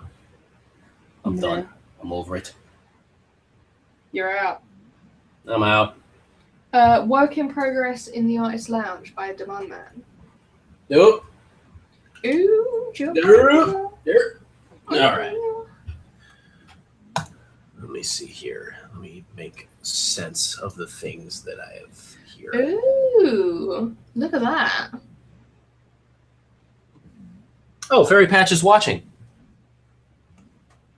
Yeah. Well, at least according to 55 minutes ago. I don't know if they still are. They might have been like, well, what's this? What's this asshole rambling about critique? I'm done with this. Oh, Sam9 drew me a platypus. What? Look in the eyes, lad. Oh my God, that's. Look at it. Was that because we were requesting earlier? No, that was because I was apologizing that we were late. Oh. Oh my God. Oh my God, platypus gods. Oh my platypus. That and saving that. All right, share both of those. Share the. Okay. The we gotta get the Demand Man work in progress here. Yeah, because that's awesome too. All right. I don't know why. Like, I always pick out really weird things that I really like. I really like the blue in the background. It's such a random thing and such a tiny thing. I really like the blue in the background. You always find that the one specific. There's always something super specific that I like. I don't know why. It's just like I really like that one leaf. It's like, what are you on about? I know how that goes. Do you ever spot things that no one else notices because of your arty brain? Just what, in life? Yeah. I'd like to think so, but I have a feeling it's probably just everybody does that. Except, since I'm an artist, I think I'm special. I'm like, oh, I'm an artist. No, I'm an artist. No one's ever looked at that building and thought the bricks were beautiful. Meanwhile, there could be like a guy like 2 steps behind me being like, that's a nice building, I like the way you said artist. You said it so Queen's English. Artist. Artist. I know that I definitely noticed weird stuff that no one else notices. I can guarantee it. Because I'll point it out and people will be like, I wouldn't have seen that in a million years. And it's not anything impressive. No, it's not anything impressive. It's always the weirdest things. Like, you say that to me, and my head's just kind of like picturing you in a car with a couple friends and being like, hey, that hobo's farting into a bag of chips. And they'd be like, what? Okay, what? And you're just like, that's art, right? See, there's one mistake you've got there. I don't go in cars with friends. What? Why? I don't go outside. What are you on about? You were outside earlier getting plugs and cords. I got so lost. I had to call, right? So I had to try and get these parts for the tablet. I had to call my boyfriend whilst he was at work to ask where I was. That's how lost I was. I was like, I can see a fence and I'm near a car park. Where am I? He had to guide me over the phone to get me home. I was like, I can see a fence. Yeah, I was literally like, I can see a fence. And he was like, forget about the fence. Oh my God. So yeah, I don't go outside. I get lost immediately. That's too awesome. I need to look at the Munman's piece. I loaded it and I'm screen sharing it. How does it work so fast? I don't know. I gotta step up my game. I gotta bring up my A game here. Oh, the Munman.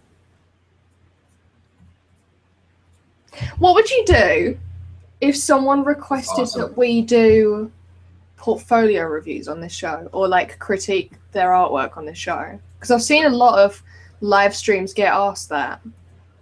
I don't know. Given the arguments I was just talking about earlier, I guess I can't anymore. Yeah, I guess I would if people want to look at it. I would say things about it.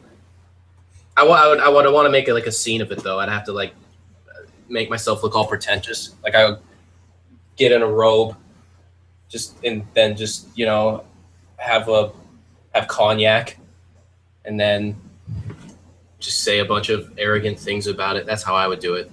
I'm just kidding. I wouldn't do that. Or maybe I would. I don't know. Maybe it'd be fun. I'd be down though if people want to critique work, or if we had like a special critique-isode or a however. I'm totally down for that. What did you think of the concept of having artists offer critique in the Artist Lounge? What do you mean? Oh, like they make a thread saying I'll critique artwork if you like? Yeah. I'm fine with that if they want to do that. I liked the concept of it. I thought it had merit. I'm not sure it's like at the level. I think there needs to be like some rules for it, and it needs to be something that like you guys, like the mods and that, you guys agree on and stuff. But I think it has merit. Yeah, because things can get out of hand. I've seen that happen. Boy, that gets intense. Things move fast on the internet. Did you just bark? I swear you just barked. I guess that was a bark. I was like, oh my god, I like genuinely thought there was a dog in your room. I wish. I don't even know if I could focus on art if I finally had a freaking dog in my life. One day. What would you do if someone walked up to you and randomly handed you a dog? I'd go, crap, I can't have this in my apartment. I either have to move or get rid of it. Oh. And then I get it would be sad. That's why someone shouldn't do that right now. Imagine that moment. But if I live somewhere that allowed to have dogs, and you know, you know, the funny thing is I must be just a kid still, because when I think of a dog, I'm just like, I don't know. I don't know if I'm ready, if my life's at a point. I don't know if my career is at a point to handle a dog. Like, that's what I really think. Because, like, you know, I don't know where I'm going to be in a couple of years. I don't know if I'm financially stable. Am I going to be in this place? Like, that's what you're supposed to, at my age, you're supposed to be thinking about. You're always supposed to have thought about that, about kids, and, like, solve the issue. And I'm still trying to think if, like, if I'm an adult enough to have a dog. Oh my lord! I just gotta stay in my bubble. I mean, to be fair, we're artists. We don't really do proper things. We do not. I don't know how anyone can stand us. We are ridiculous. I'm gonna pray to Lord Platypus here, and I love that. That is so awesome. I love the Munman's painting. This is just the best. You know what? I might keep this as a little sketch, because I think it's got a little bit of charm. Oh, I just switched over to look at your piece. Yeah, that's awesome. Thank you.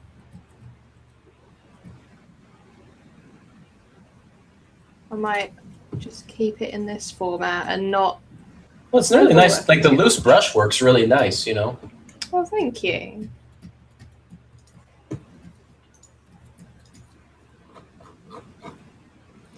And I might sketch a platypus. Should I sketch a platypus? Yeah. Why would I say no to that? Of course you should. Paint splatter brushes. Yeah. Oh yeah. Oh yeah. Oh yeah. Look at them dots. Don't mind me. There's a really nice drawing by Dr. Sky of the swing piece, and they completely changed the scene. People should go look at it. Reddit Gets Drawn. I'm not going to put it on here only because I don't have their permission to, because they're not actively engaging in the chat, so I don't want to show it if I'm not. I mean, I'd imagine, technically under the Reddit rules, anything that a person posts on Reddit, you're allowed to show like that because they're putting it in a public space, as far as I know, but I still don't want to, I don't know, for their own sake. A portfolio roast. Oh my God. Subliminal cucumber, that is hilarious. That is hilarious. The roast. Okay, I think I could change all of my beliefs about critiques if they were all done in roast form. Wait, explain this to me. I don't know what this is. The roast format, that's when a bunch of comedians like make fun of someone. They used to, back in the day, it was like Dean Martin and Sammy Davis Jr. and them, and they'd all be there. They just make fun of each other. And now the format is like, they had one recently of Justin Bieber, which is stupid. Who cares? Anyways, but usually they'll have, usually it's like a comedian or someone in the entertainment industry, and they'll sit in a chair as a bunch of comedians make fun of them, all in good spirit, but they really do a good job ripping them apart, And then that usually in the end, that person would get up and make fun of everyone too. But it's kind of like the honor to be roasted, Okay. And yeah, they can be pretty damn funny, especially when some comedians just go really out hard on people. If there was a roast, or you just like, playfully make fun of the drawings of everyone's art, I could see the roast not going over very well with artists, though. Comedians, I can see that really not going well. Sense of humor. I don't think artists would take the jokes very well. No, I don't think so either. I can see that going really badly.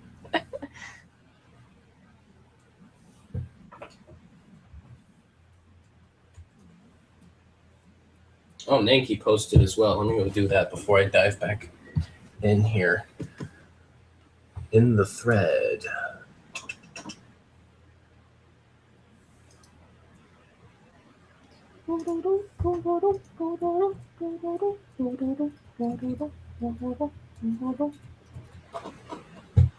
I like everybody's more than mine. That's a good thing.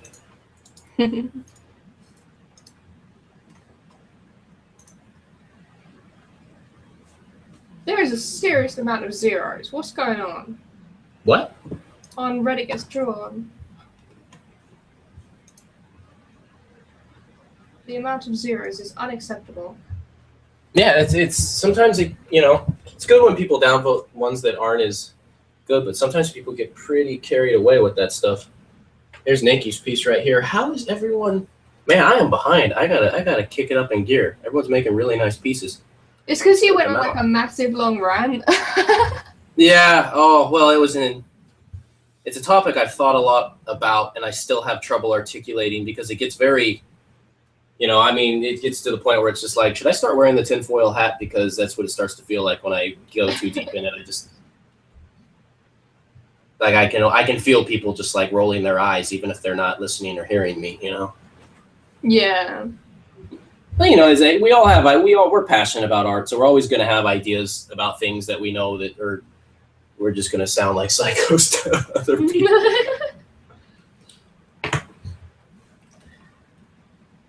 Yeah, absolutely. I should probably save this. Why do I do this every time?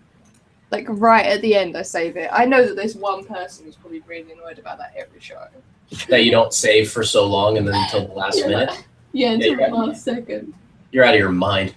Maybe I should make it a thing. I mean, to be fair, if anything's going to go wrong with the PC, it would just, like, shut down the stream as well.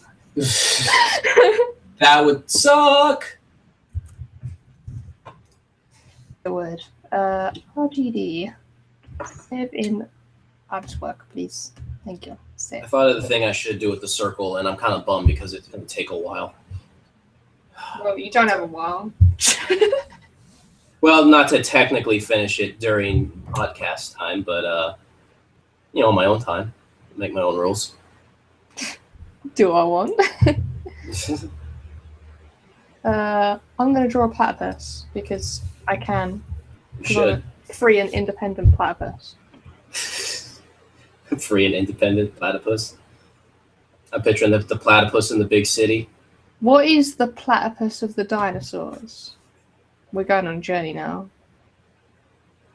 Subliminal cucumber. If they volunteered to be roasted, though. No way. I love ranting Mike. Phew! I'm glad somebody enjoys it because I don't know. Sometimes, like when I write, if I write like a little essay thing for the artist lounge, it's just like I'll get so far in my head and just be in my bed like half asleep, being like, yes, yes. And then the next day I'm like, God, is this gonna make sense to anybody? Like I think I kind of figure out what I'm trying to say. Do you ever get I don't ever want to change it. Do you ever get like super annoyed from a post or the post that you're writing or something, and then for the rest of the day you've got all them feelings in your head? No, just like, oh, why did I say that? And then yeah. Oh, yeah. I mean, I've had stuff I've done, and I'm just like, why do I? Usually, it's if I feel like I'm being aggravated or something, then I write something, then I immediately regret it. Like, oh, why'd you do that? Like lots of times when I actually talk about art theory, I feel like this like really gross after. Just really? Like, oh, why did I even? Oh, who do I think I am? That's ridiculous. like just that like feeling too pretentious. And yeah. I need to go watch some fart jokes or something. Cleanse my system. How often would you say does that happen often with you? I wouldn't say often, but it happens every now and then. But it's usually someone said something to me and I'm just like, ugh, and then I don't have the feelings that I want to reply back with, or I stop myself because I'm like, you will only get more annoyed if you reply to this, and I just walk away. Yeah. Like, don't engage. Don't engage. It's only gonna make things worse. It's not usually about art or anything. It's usually about like someone will mention feminism and then everything goes wrong, and it's like, oh god. Oh, there are some triggers on Reddit that I just have to like. When I see the thread pop up, I'm just like, Mike, people just have different ideas out there. Just don't even go inside. Don't even go inside. It's gonna be like the people that you're probably not gonna agree with are gonna be the loudest. Yeah. Just stay away. It's just Americans being crazy. No big deal. America.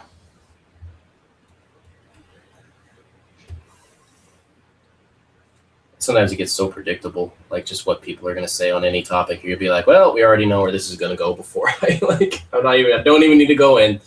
We already know what this discussion is going to be. Going to just slowly back away. Oh, thank you, Metabaron. Metabaron said, I really like the subdued palette Sarah is using. Looks like Daybreak. Yeah, it was a really nice color choice too. Well, thank you. And then Sam's like, oh yeah, do a purpose.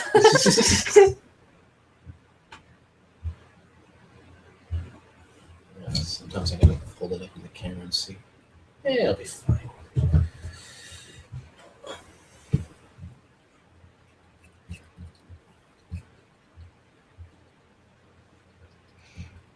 All right then. So we have a habit of falling into the negative sides of art. What is? Yes. Yeah, well, you know, I think a lot of it.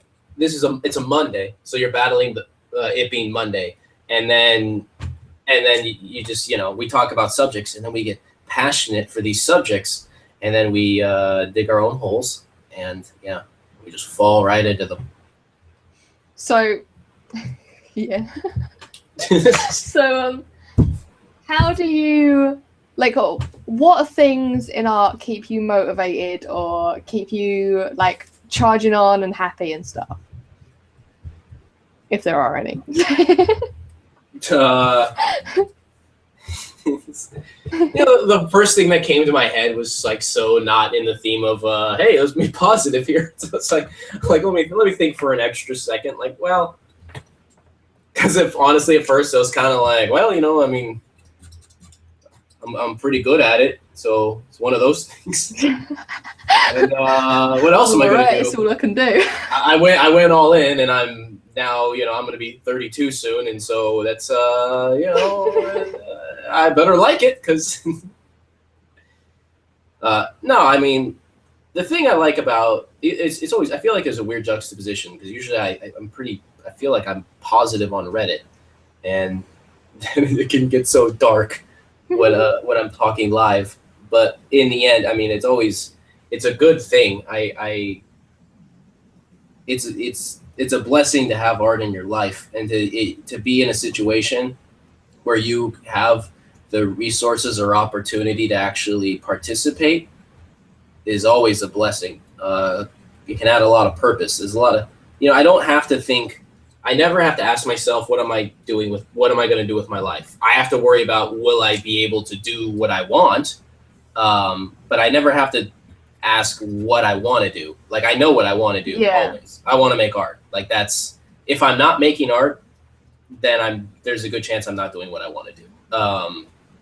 You know, unless I want some people I like. I mean, I'm not like trying to be a dick about that or something. Oh, yeah. Great. Oh, my dumbass friends. Who cares? You know. No, I know exactly what you mean, because that was a big thing for me in school. Like, it wasn't until I was sitting there at A-level class, which is like above secondary school for us, and someone said that they just picked their subjects because they kind of liked them, but they had no idea what they were going to do with them. And I was like, yeah, whoa, I've never had that moment. yeah, no, that was weird to me too. Like, having art as a part of my life, I don't have to worry, like, well, it's just art. If I'm making art, that's all that matters, and that's a pretty big relief, and it trumps everything else. You know, it's kind of like you've found your purpose. Yeah. Yeah. And I had it at a young age. It was always art. It was always that. I didn't even have to find the art. It kind of found me. It was kind of a dick about it, you know. I was like, oh, you want some stability in life? Well, you can go ahead and forget about that. I got other plans for you. But that's a huge blessing, and I think that's one that's more rewarding later in life. It's nice at this time, but it can be stressful because, I mean, you just watch people's lives happen. You know what I mean? And you always have that. You're always kind of asking yourself in the back of your mind, like, am I throwing a lot of things away for this? You know, like, there seems to be people. You know, I had to like stop using Facebook and things. It's just like, it's like, does everyone else get paid to go on vacation? Like, what am I missing about life right now? Because you look on totally Facebook, not like this. everyone's like married on a holiday and Yeah. they have a nice car, and it's like Just wait, what? another round of daiquiris with the puppy. You're like, what? What's your life? Like, for me, it'd just be like, just another I'm at home, you know? I like the idea, though. I remember hearing someone say that you always see other people's highlights, Yeah. whereas you're not seeing everything. So I like exactly, that. I mean, you it was better phrased when I first heard it, but I'm tired, so never mind. No, but I mean, that makes sense. I mean, totally get that. You're just seeing, you know, they're not showing the other parts. They're like, second mortgage, you know? And that's definitely true. I mean, you're really just picking your set of problems to deal with for the rest of your life. And they're not, you know, and you're lucky to have your problems in many cases. If you look at someone else's, you'll be like, oh, like sometimes I'll go on subreddits just to like, not a thing where I'm like, I'm happy for people's misery. I need to see the people that are in pain. Well, no, it just is like the reminder that like, oh, whoa, okay, like I forgot. Like you know, any situation, there's always something that's difficult, you know? Yeah.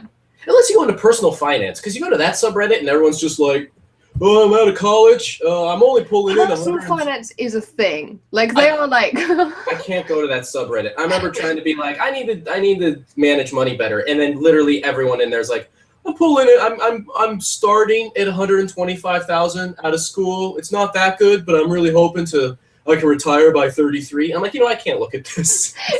If you have 20,000 in savings, what would you do with it? Yeah. What? Yeah, I just kind of stumbled on a little bit of some money. Just started an alright job, and I don't know. I mean, does it make sense to have a 401k and an IRA and in my vacation fund? And you know, if you guys could answer within the next few days, that'll be great. I'm gonna be in the Galapagos. I'm gonna be in my hot tub on my yacht. Yeah, it's like I can't look at this. You all, and it's so funny because you know you can't compare I'm rich spiritually. I'm an artist. Clearly, we're just all having fun here. Oh yeah. But you know, we choose our own path. You can't say like, "Hey, screw you and your success," because it's like absolutely. Well, I mean, you can choose your path. You can't choose your interests all the time.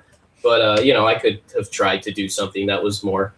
And you can't put someone else down for your own choices. Like, no, not at all. I mean, the thing is, I mean, they're, you know, people like they're kicking ass. You know, that's awesome. Yeah. It doesn't mean I can just comfortably look at it all the time, you know, or not look at it and be like, you son of a bitch, you're great. How dare you, you bastard. But I mean, that's just kind of the funny thing of that. But as an artist, that you know, you fall into those lines. But then again, like the blessings still, like I remember, former family, you know, stepdad from before, he had good advice. I didn't know if like ex-stepdad, does that like makes, I think, yeah, I guess that's a thing. That is a thing, yeah. Yeah, all right. He had good advice towards things. And it was interesting talking to him because he had a very different background. Yeah, he was a doctor himself, so different than a lot of my family coming up. There was, you know, I mean, just financially, you know, better resources there. But, you know, he busted his ass, you know what I mean? Like, it's not like, I'm a doctor. I work 3 hours a week. It's like, no. You work your butt off all the time. And, but that's what he did. But it was interesting hearing his perspective because he was kind of fascinated by me. Like, he didn't get me, like the artist brain. So I remember we'd have lunch and he was just kind of like telling me, you know, this might have been when I was starting the studio kind of gallery space in Oakland, and I was so just exhausted and burned out. And, you know, but he was just kind of reassuring me. He's like, right now, he's like, you're doing the thing you want to do. Like, it won't feel like it because you're tired and you're not going to be having the success you hope for. You're seeing your peers like do all these things that you can't really participate in. He's like, but a lot of people are going to be hitting a point later in their life and they're going to regret that they're not trying the thing you're trying right now. And I was like, I hope that he's right. I won't wish that on people. But like, I hope in the regards that I'm making a good choice with this, that it makes sense what I'm doing, that he's right, you know. But, you know, and he was right about a lot of those things. And he said, he's like, you know what you want to do, and people can spend their whole lives trying to find that, and you have that found. And then he was also interested because he's the other thing is he goes, I'm saying like a lot because I'm having just try to remember the story. No, it's all right. You're thinking. I say like all the damn time, all the time. I'll talk with friends. It'll be fine. Not saying it. I put a microphone in front of my face. Like turn into like a 14-year-old girl. It's ridiculous. I think it's the pressure of having to say stuff. Yeah, well, you have to think about the things you're saying. You don't want to, misphrase something or. Yeah. That's why when I was talking about the discussion earlier, I especially didn't want to misquote or put out a negative connotation to someone else's argument because it's totally not my not my goal. But in his case, he was talking about that, and he was saying, all my friends, they would want to earn money, and then it was you wanted to get a cool car or something cool with it because that's why we were working hard. And he's like you don't really care about those things, which I don't entirely. My Steam library doesn't agree with that statement, But your Steam library is a thing.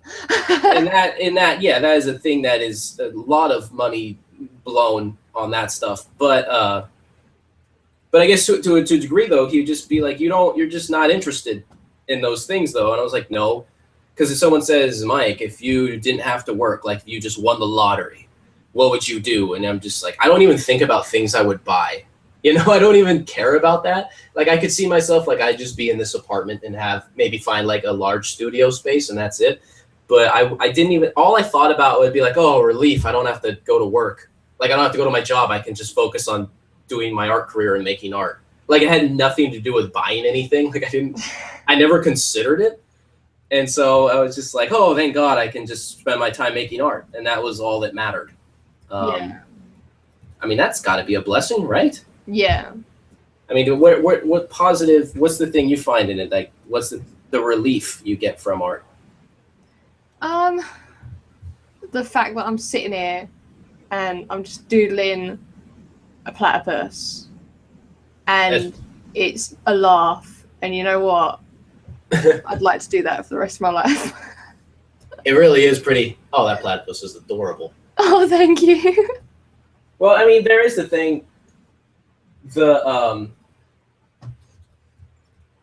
It's awesome to be able to find a community like this because in this moment right now it's a Monday night and doodling a girl on a swing, enjoying myself, and literally we're just sitting here drawing and making art and chatting with people all over the world.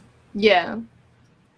Like that's pretty amazing. That's a very fortunate thing to have.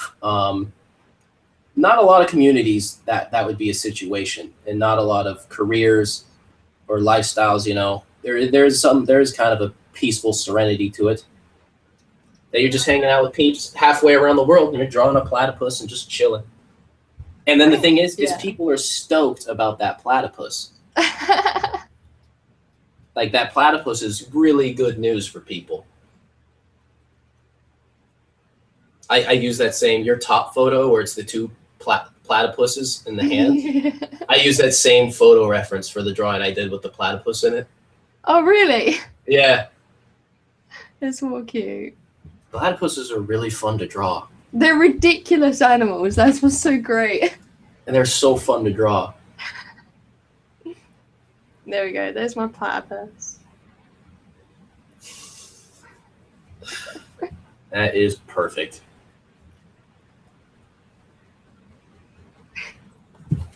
Oh, you know what? What? That really helped. Drawing the platypus? Yeah. That really got like some energy out of me and got me like super serene and calm. Well, see, drawing the platypus is a much more effective way to be like, oh yeah, than it is being like, where does critique fit in a modern art world? It's like, oh, that's not going to make anyone feel good. That seems to be the function of our show. We will start. Well, we'll usually start 10 to 15 minutes late because of me, and then we'll get going, and then we will fall deeply in a incredibly depressing existential subject, And then we will rip ourselves out of that subject with something ludicrous, whether it be the Lassen game, a platypi, or drunk people punching a building in my alley will pull us out of that, and then we just coast. I like that process. I think this show has a good format. I mean, we're doing the whole Dante journey here, And I guess Paradiso would be platypus. I like how you even added the little heart. Like, that platypus is chilling. He is. That platypus has calmed me down. It calmed you down so much you seriously almost sound like you're high right now. You're like, that platypus calmed me down. You go scroll through our trees for a while. Look at some fat nugs. Fat nugs? What? Yeah, the buds. You're Weed. fat. Nugs.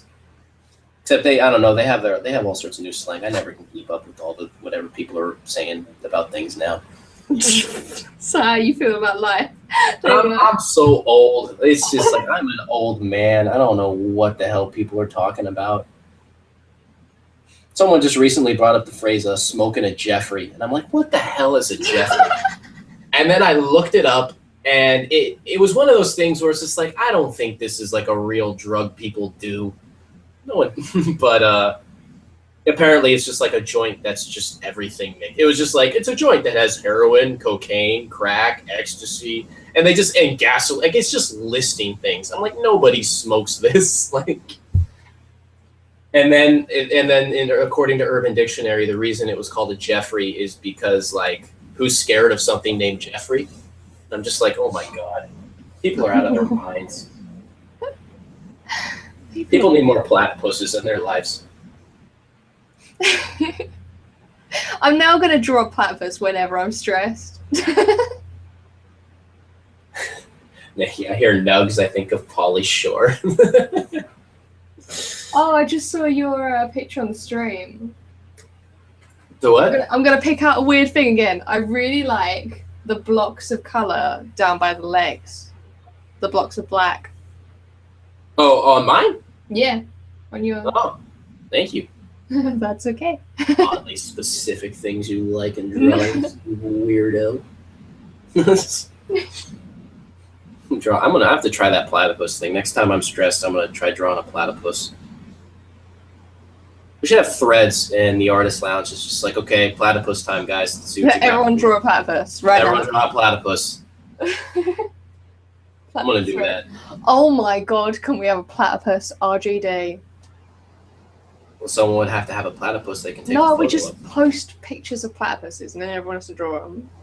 But that's supposed to be like your friend or someone you know, right? It would have to be your pet platypus. I'd like you to meet Bob. He's my platypus. And then it's like there's like a National Geographic watermark on the photo. You can't have pet platypuses, can you?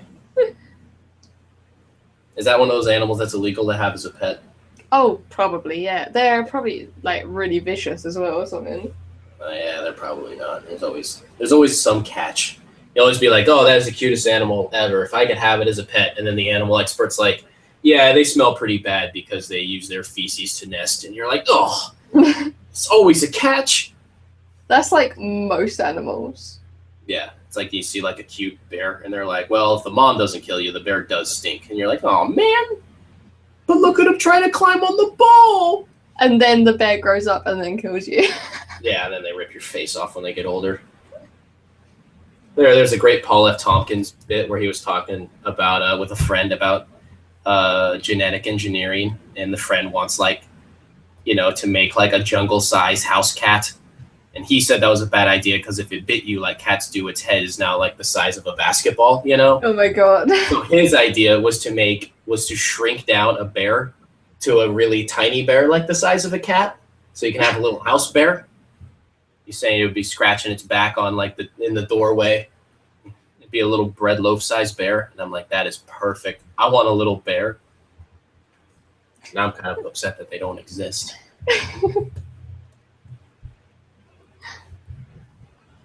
Now That's it's drawing a bear. That's how you save the pandas right there. Just make them smaller. Little house pandas. Oh my god, house pandas. Yes. They're just sitting there. Maybe panda. Google. I drew this chain way too formulaic. Oh well. Are you trying to see if there's house pandas? No, I'm drawing a panda. You're drawing a panda. Man, you got working fast on that. I feel like I just finished saying the word panda, and I look up and you already had a face rendered.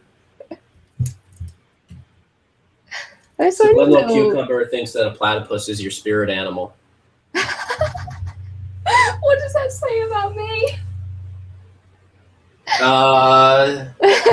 That you're goofy? with poisonous heels? I have poisonous heels. Isn't that what platypuses? Didn't they have poisonous heels? Only the guy ones though. The girls don't, I don't think. They just have a deadly wit. A deadly wit. Do you think I have a deadly wit? Well, you have to. I mean, you know, if you live in England, it just comes with the territory. Oh, we're born with it. Yeah. It's just like how us Americans are born with Freedom. freedom. Yeah. So free. We really showed you guys back in the day. Yeah. Liam Nursen. First of all, I love that username, Liam Nursen. Is that? Tell me that's just like your name. Please say it is. Liam Nursen. Platypuses or platypi? I looked that up. It's platypuses, though I kind of like platypi more. I like platypi more. Yeah. I like octopodes. Octopodes? Oh my god, that's awesome. As far as I'm aware, octopuses can be called octopuses, octopi, and octopodes. Oh, seriously? Yeah, because they don't have the right. They don't have like a set etymology of the word. So. Oh my god, that is fantastic. As far as I'm aware, I read it on Reddit, so it must be true. It has to be true. Octopodes.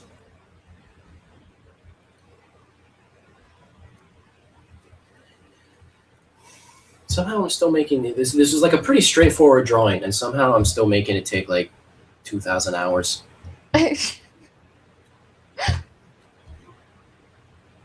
Everyone finished this thing in like a half hour, and I'm like just getting started. All because I had to rant like a dingus. There you go. What'd you think? I need to move over. That's just too cute. They just sketch more adorable animals. More adorable animals. What animal should I draw? Let's have the chat pick one. What's an adorable animal? Chat, what should I draw?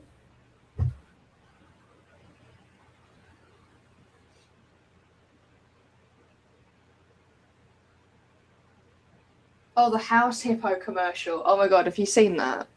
No, what's that? It's a British commercial and it's amazing. It came What's it on. for? It's for your brain. I don't know what it's for. I think it's for National Geographic or something, but it's basically That about. must be effective advertising. I don't know what they're advertising. No, but it makes sense if you watch it because it's kind of like it's about.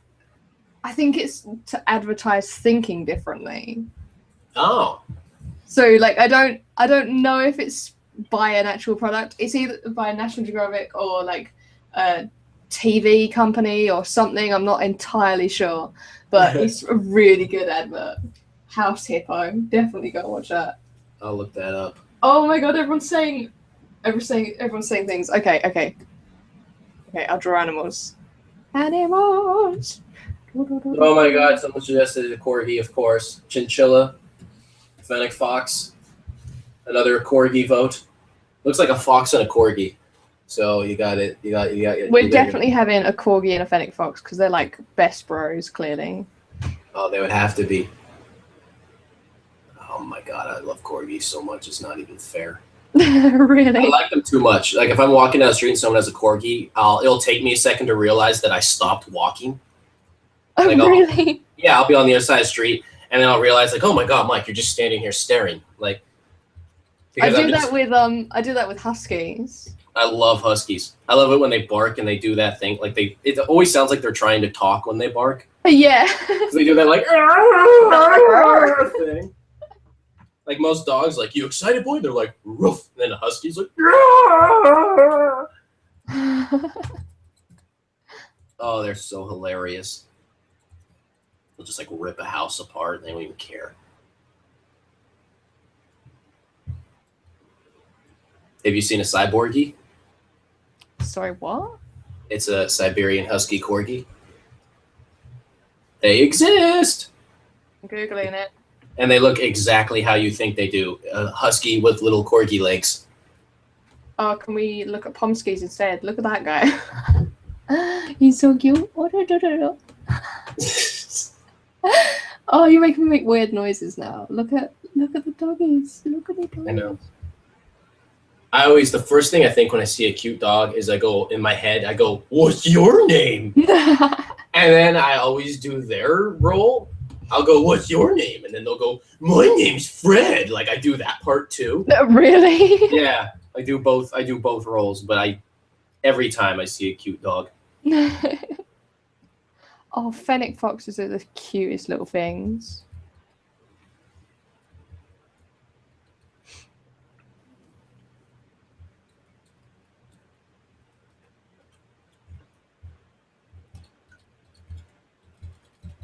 I love how this has just turned into the adorable animal stream. Yeah, that's fine. People like that too. You already finished the drawing of the swing a long time ago. Oh, I was going to draw the chain going around the whole circle, and I'm just like, oh, God, do I really have to do that? And I drew the chain way too formulaic. I just patterned it like, oh, it's too patterned. Gross.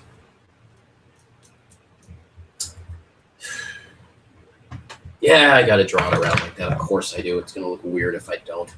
Damn. Couldn't have used rope on this swing, huh? You had to use a chain link. Had to do the thing that takes longer to draw. Why you gotta be like that? Yeah, why's it gotta be like that, huh? Didn't you think at any point, what if an artist needs to draw this? No, I'm already doing it again. Too much pattern. Come on, you know, it's like when it's like the same thing. You try to draw the starry sky and you space all the stars too evenly. I'm like doing the chain links, like, you know. Oh, right. To like, like I can make sounds because I can't describe words that would be the situation. But can't use words. Can I make that a t-shirt? What did I even say? I can't use words to make the situation? Is that what I said? Yeah. That needs to be a shirt. That's amazing. I can't use words to make this situation. Oh my God. I'm an idiot. Oh. Corgis have like little tails, don't they? They're like little ones. Depends. A Pembroke Welsh Corgi does not, but a Cardigan Corgi does. So the ones we usually used to, they kind of just have like a butt, a nub butt, and then they'll split. Oh, really? Which is when their legs stick straight out back. Okay. So they just, you know, they just have a funny corgi butt. There we go. There's the tiny little corgi and fennec fox. Right, there's so many suggestions. Oh my God. Corgi pitbull mix, dachshund pitbull mix. Yeah, it is true. P to 87. You're so right. That is what makes corgis great. Is they always look so happy. Except when they're pooping, then they look hilarious. They get that. No, how dogs look really embarrassed. Yeah. I'm going to draw a surprised chinchilla. A star-nosed mole. What's that?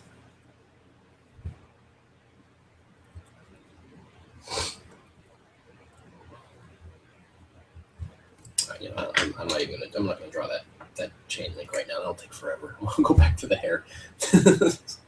Don't you regret the fact that you're drawing proper stuff and I'm just sitting here drawing? I'm a little jealous. I'm a little jealous. I'm horrible at drawing dogs and most animals, though.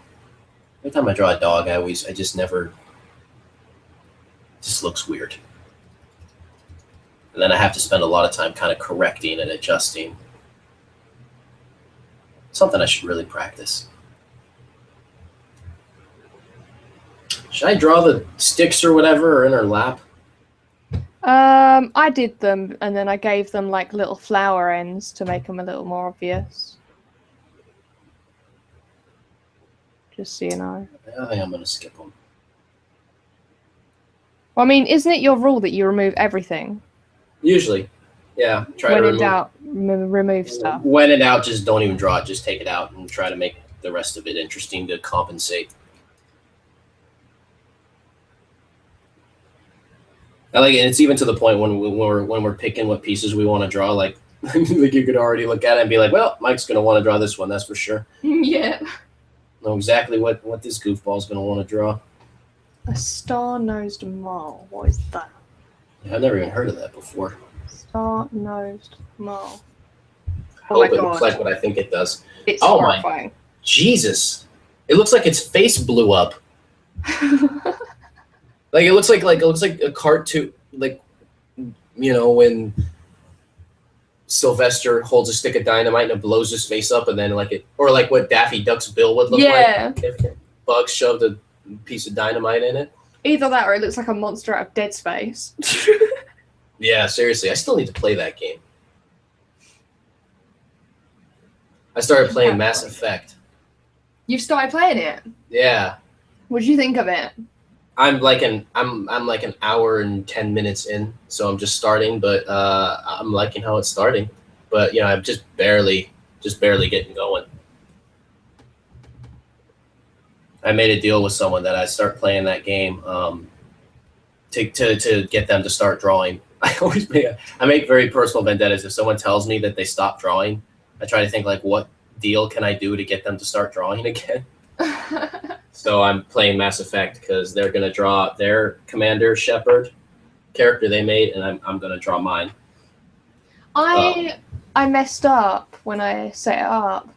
How's that? I just kept pressing X because that's the kind of person that I am. Like I would usually do that. Yeah. I'm just like X, X, X, X, X, X, X, and then I ended up realizing that I completely skipped character creation. So I've just got like default Shepard.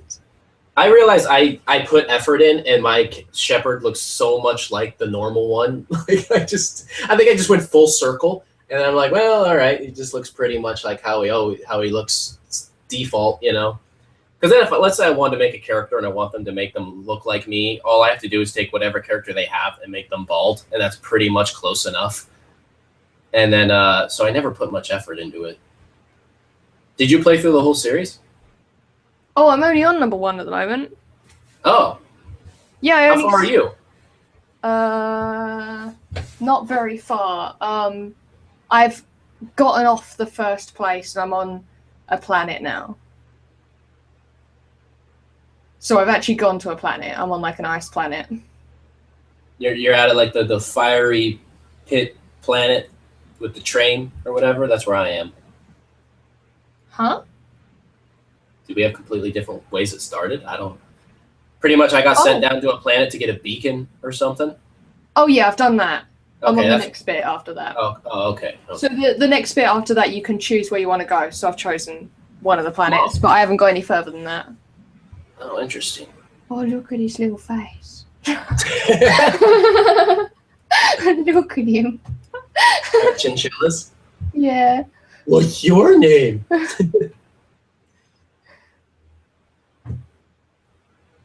My name is Gilbert. I don't know what a chinchilla voice would be like. Dude, you were so close. I just got a, Wait, hold on. They don't talk. Like, how am I close? What am I close to? So I'm playing Animal Crossing at the moment, and a squirrel creature just moved into my village, and it's called Filbert. Filbert? Yeah. I was close. Yeah, you were close. But, okay, so when Filbert talks, what does Filbert's voice sound like? Oh, I don't know. Oh my god, my DS My is name upstairs. is Filbert.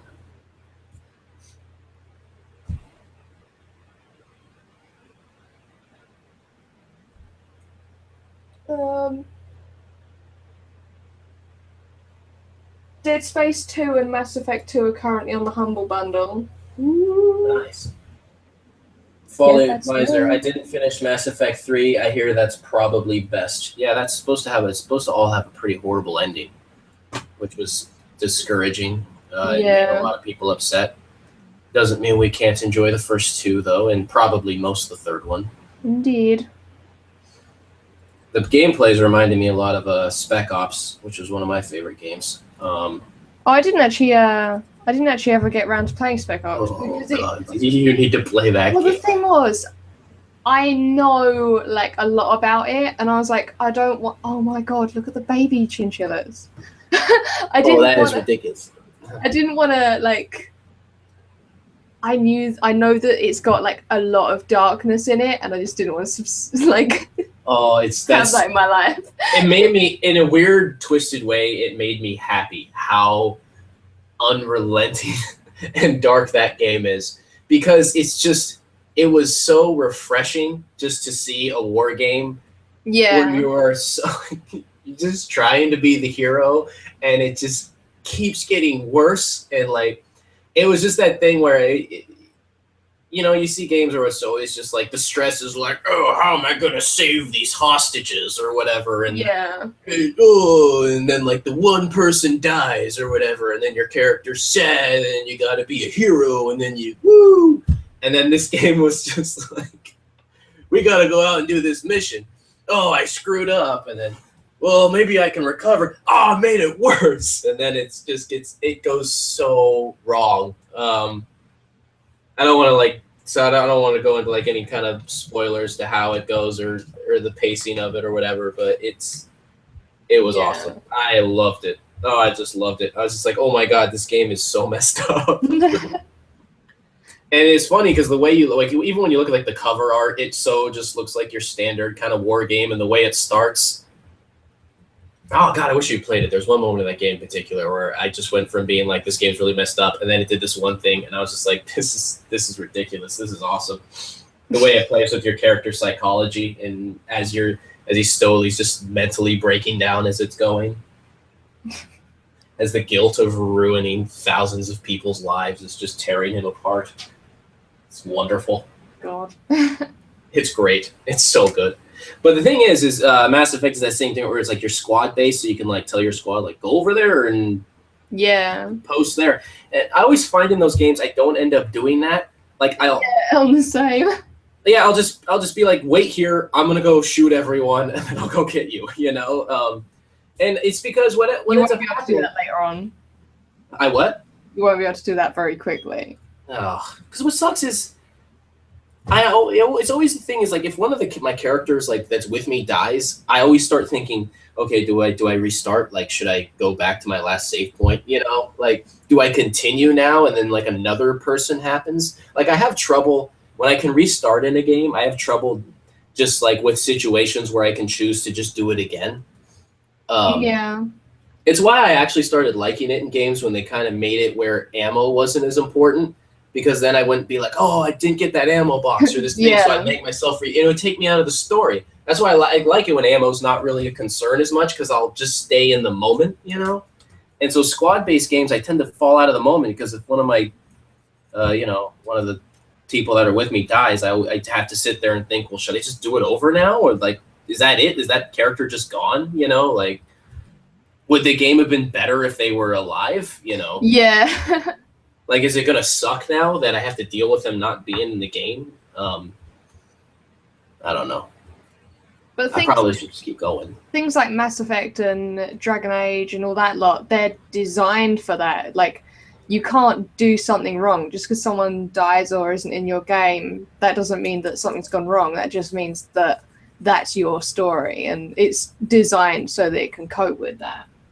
Yeah, and it's just hard because it's like when from an older generation of games that don't do that. Like, I remember games at the time, like if you use all your rockets right here, like, oh well, the next level is going to be a nightmare for you. Like you just have to deal with it. But it's like that. But the problem was it wouldn't make the game better. It would just make it more frustrating. Yeah.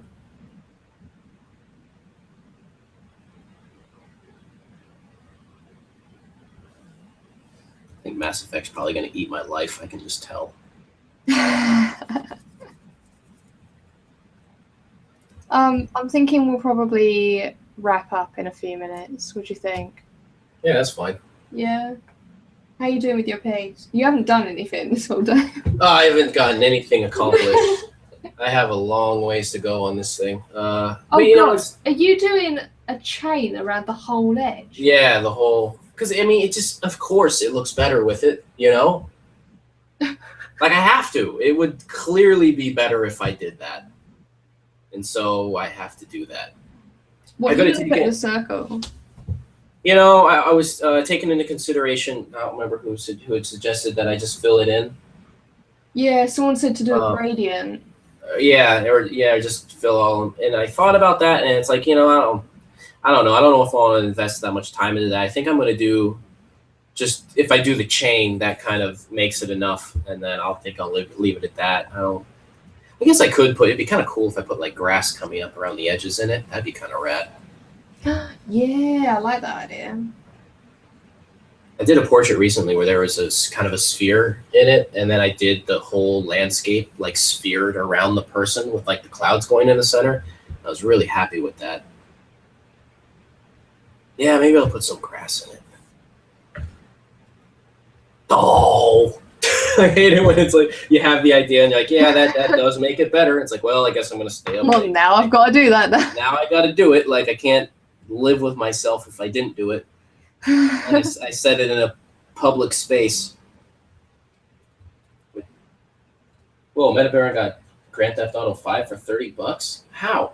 Tell me how. Can I do that right now?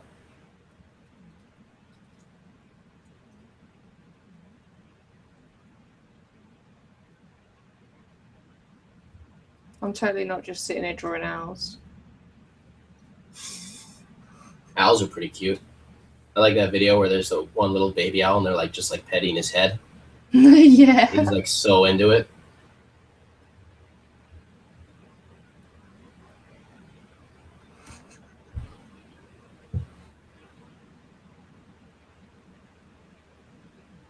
Do people have owls as pets? Yeah. Is that a thing? Is that like an option? Yeah. Is that a life option I didn't know existed? Yeah, because we've got Hogwarts here. Well, come on now. What about for Americans? We don't get to have that stuff. There's a pet owl and a sword in the stone, too. It's not fair. Demon Man's actually asking another question. We should probably talk about art. So, an art question? Has anyone tried the cool iCam drawing pad? What's that? I've never even heard of it. Tell us more. Tell us stories, dear Demon Man, because I'm not aware of its existence. Yeah, I am not familiar with what that is. We demand an explanation.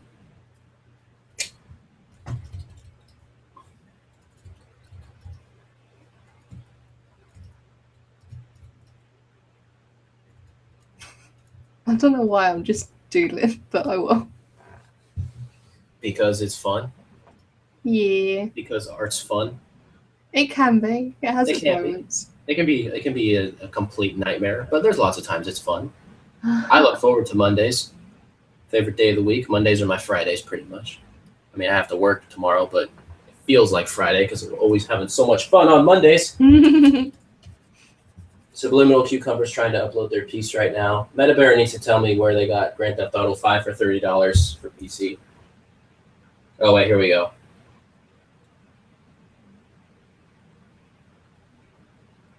Jesus, that looks really complicated. I don't know what any of those things are.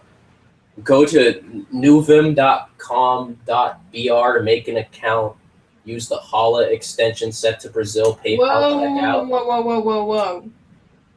Oh, man. This sounds not legit. Huh? So I don't want to... I don't know. That doesn't sound legit to me. The fact that We don't know where this person lives. Maybe they live in Brazil. I mean, if you live in Brazil, fine, okay. That's it. Just say. I'm just saying, don't advertise it on the show. They live in Brazil. They're just saying if you live there, you just buy it, and yeah, it's fine. Everything's good.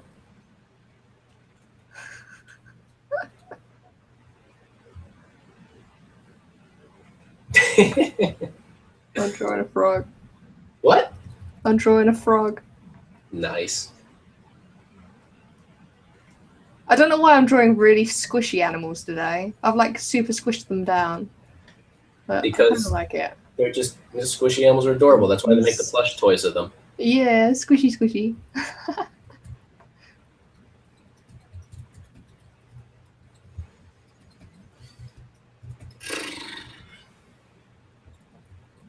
In my headcanon, this frog thinks that he's a king because he's wearing the lotus flower.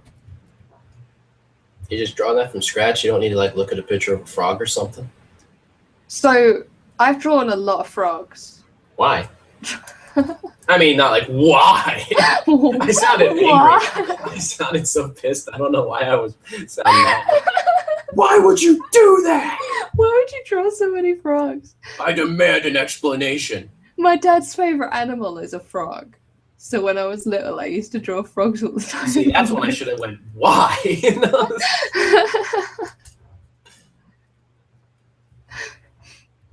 My dad's favorite animal is a frog, and then my mum's favorite animal is a meerkat. Oh, okay. What's your favorite animal? I used to say snow leopard Mm-hmm. because they've got really fluffy tails. Did they sell out though? Is that why you don't like them anymore? They signed a deal with Nintendo. It's not the snow leopards you grew up with. I know. You like I the don't first know. album? I don't know anymore. I like a lot of animals now. Hmm. I don't know. I think I'm in a frog mood right now, and it's about to change to another animal. I don't know. Don't know where it's gonna go. I'm eating my cookie right now. I can tell. Well, I mean, what do you mean?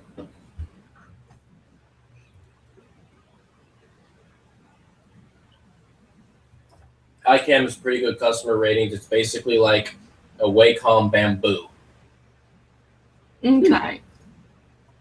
So, similar to the Intos that you've got. Nice. I should really learn how to use that thing.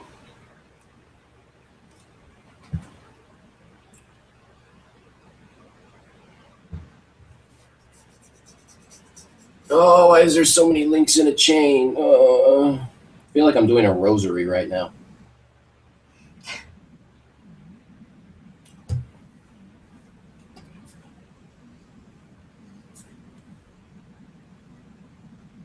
You said gross things about Paul McCarthy's art. You must draw a chain link circle. What would be the ultimate hell for an artist? Drawing a chain link circle. I think it would be unpaid commissions. Thing I'm like currently living. I was gonna say just dying in obscurity. It's just you know, you have No, that's just a fact. Yeah, the fact you just have your lifetime of work, you pass away, and then the landlord just like cleans out your apartment. They just take all your art and throw it in the dumpster, and then that's it. I have a backup plan for that. Well, they took the Pirate Bay down. That was part of my backup plan. Archive if you fall into obscurity, just archive all your art online in torrents, so at least the images of it are out there. Liam Nerson says the iCam's around $129. I would honestly just go with the bamboo. You can find them for a better price. That's a pretty good deal. I don't know. Oh, Subliminal Cucumbers put theirs up on the RGD thread. No, here we go. Make my fat guy grunt. Ugh.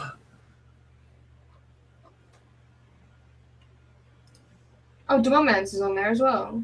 No, jeepers.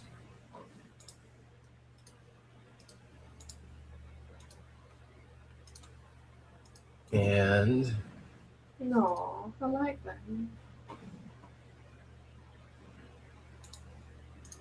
I really like the hand. I'm assuming. Wait.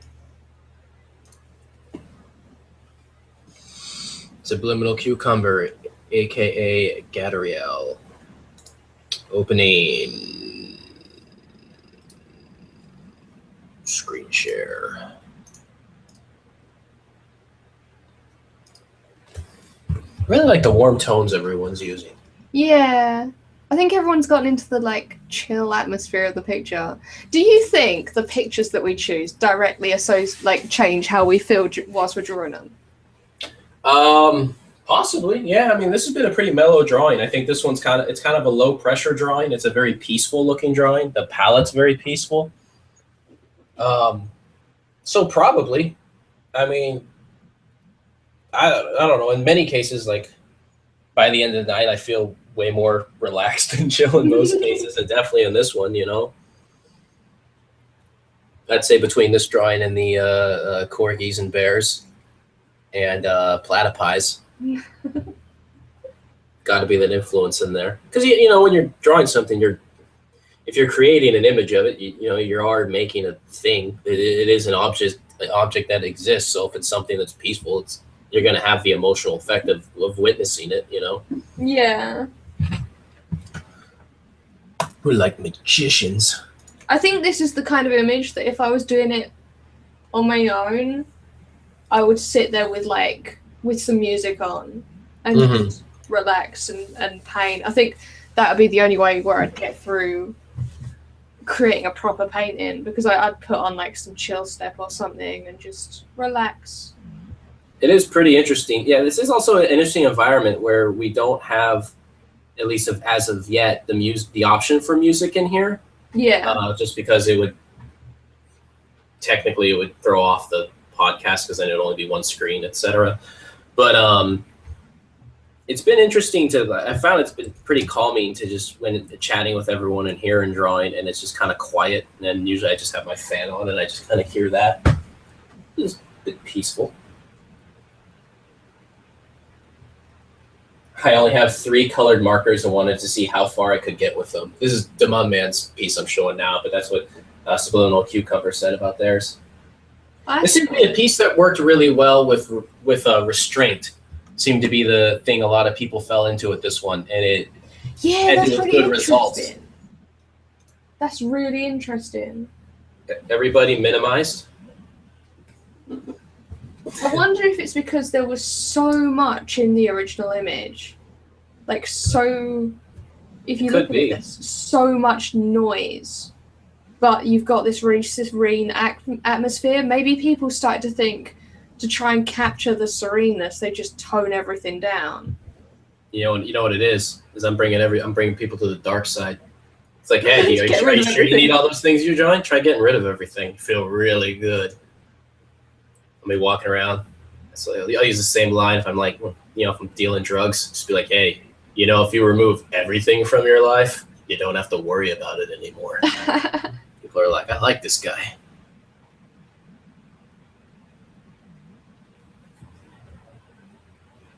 Yeah, I definitely got to put the grass in the circle. That's gonna really be cool.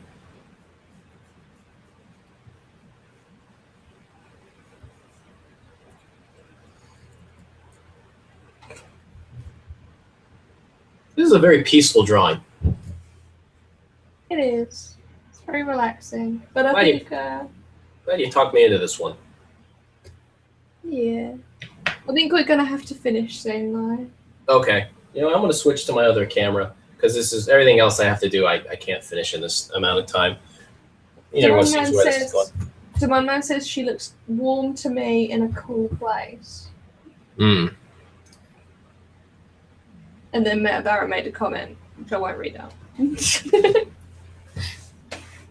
Oh, yeah. Can't do that when we get booted. Oh, it was funny. Let me... Yeah, I'll jump over. I have to get my other computer going here, and I have to remember how to do that without completely screwing everything up.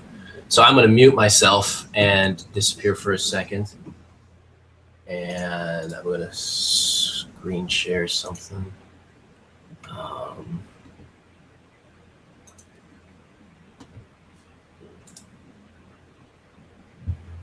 Okay, I'm back.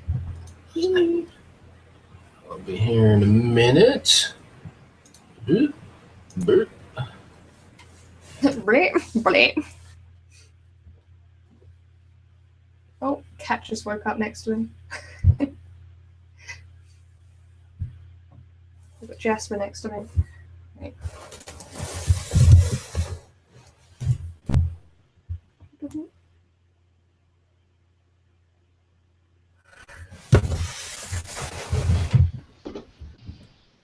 Hey!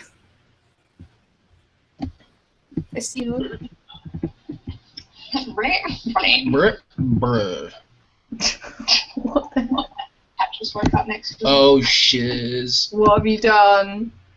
There we go. What Better. God. Alright, it's fine. I had the other chat window open.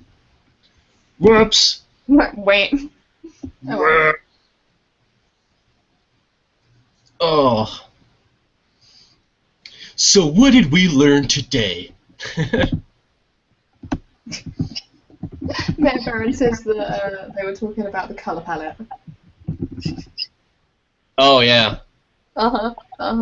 Sure. Yeah. That's what they all say. That's what I say. I'm like, oh, no, I was talking about the color palette. Thank you, Dreadart. Add that there. There we go. What are you doing? All I can hear is like click, click, click, click, click. Thank you, Jig. Huh? Nothing. Oh. I don't have the chat open now, so now I don't know what people are saying. Yeah, they're just chilling. Yeah. Just, my man says quiet moment, I think. They were trying to figure out why I wouldn't read out Met Baron's comment. But, It's part of the RGB rule. Dreadart said, "You're pretty," and then said the bold one.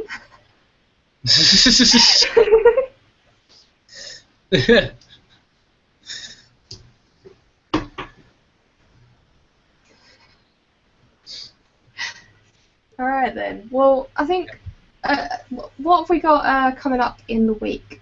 You got anything? Yeah, they got the Sean Pacheco Tom Bunk show on Friday.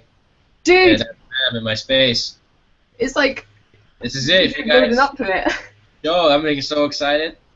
So, where I can like people Sean find it? Pacheco's art so much, I bought one of his paintings of the Smurf. And Tom Bunk, one of the original artists of Garbage Pail Kids. To say the least, this show is going to be hilarious and ridiculous and awesome. And, yeah, oh my god, I'm so excited. I should, hold on a second. I want to do something here. Do a little thing, since I can shamelessly, it's not even entirely self-promotion, it's not even me. But I'm gonna show the flyer here. I'll screen share that. Just to give people a rough idea the kind of excitement that they're in for. There you go. Oh, wow. That's the show right there. Captain Crunch, right? They're just so perfect. Their art's so perfect together. Oh. That's insane. Yeah, it's gonna look ridiculous. I'll take a lot of photos, and I can share the photos of the opening and thing. Yeah, that'd be cool. Sure, Fun. in the Art Sound or something. Yeah, it'd be fun now that we're doing this. They can all the fun art happenings, and I'll be posting stuff of that on my Instagram and everything as well. So. Yeah, Subliminal Cucumber literally just said, "Can Mike put some stuff up from the show on the Artist Lounge afterwards?" Yeah, definitely. And then, as far as my own art goes, I got some art at out here in Berkeley at I forgot the name of the shop. They changed names. It was a coffee shop that used to be called Local 123, and then they changed names to the coffee they served, which I already forgot what it was. It'll be up for a while. I'll come up with it next week. And then the other show at Echo Gallery up in Calistoga, which is a cool spot if anybody's randomly up in Calistoga. It's a gallery that was in an old, I think it was like a former train station that they turned into like little shops and stuff, and then the whole upper area is a gallery. It was cool. I have photos of that in the Instagram too at the @MC_Steffen if people want to look at that. How about yourself? So I was going to have something, but with the Cintiq stuff messing up, I'm going to hold off on it for a bit. I was looking into launching a new type of commission. So if you're interested in that, follow me on Facebook and Twitter, which is facebook.com/Geisra and Twitter @Geisra. I'll wait until the Cintiq's all sorted out. But I've sent a email around to anyone who has requested a commission from me but has not gotten back in contact, basically saying that I'll be reopening commission slots soon. So if you are interested in getting commission, then that will be happening during May, as long as the Cintiq gets all sorted. And then the end of May, we've got MCM London, so I'm getting ready for that, which is going to be great fun, and I'm going to be so hyper for. So yeah, that's going to be amazing. Huh? Take photos of that? Take photos of it. Oh my god. Take photos while you're rigorously drawing? Yeah, I'll see if I can. I'll see if I can get one of my helpers to like take some photos, because I'm too busy like drawing as fast as I possibly can. Yeah, get some people to take photos of that, and then I'll see the photos of you just like, oh, with your hands in the cold water in the sink. My hands. Did you take photos of your hands before and after? What, the sink attack? Yeah, because it'd be like before your hands would just be like normal, and then after they'll probably be like claws in pain. Okay, I'll take a bathroom I'm dying photograph just for you. Yeah. See, that works because girls can take photos in the bathroom, but if guys try to do that, then it just doesn't go well. No. Guys don't appreciate it. Someone asked if I have a messed up sleep schedule because of this. Yes. You have a what? A messed up sleep schedule because of this show. Yeah, very much so. The answer is yes. Let's see if chat has anything. Peter finished their Reddit Gets Drawn. Check out the I Have Big Eyes post. Demand Man says that we're both cute. Daw. Let me go. I can pull that one up real fast here on this computer. Megan Nelson says my studio gallery is in Old Bank. An old bank. Sorry, I thought that was a place then. That's cool. I want to see some photos of that. Yeah. If anyone ever wants to show any of those things, like, put some aside and then like put them in the thread next week, and we can share stories and things. Yeah. I'm looking for which piece was it? I Have Big Eyes. Oh, okay, I remember that one.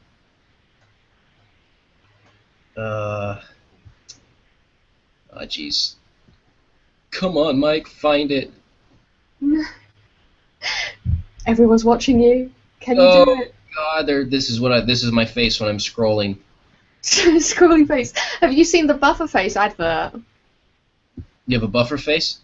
So if you go to the cinema at the moment, there's an advert where Kevin Bacon tells you that you've got a buffer face. It's just people like staring at their phones like, it's amazing. Oh, now I'm curious what my face would be when I'm staring at a phone. Probably be a boring face. With disappointed people standing around me. Thinking face. Be like, oh my god, come on, Mike, where is this thing? What's the name of do they have the username of the person? No. Ugh. Oh, crap. It's like near the top. I just blew right past it. There it is. Oh.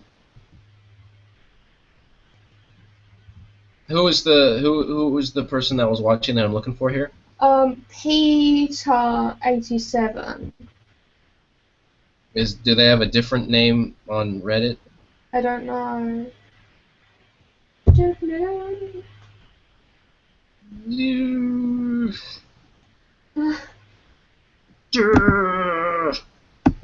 Well, if they just finished it for this, it'd have to be pretty recently here. Yeah. So they're this one or this one I'm just having a look now. or this one. Wait, was I looking for?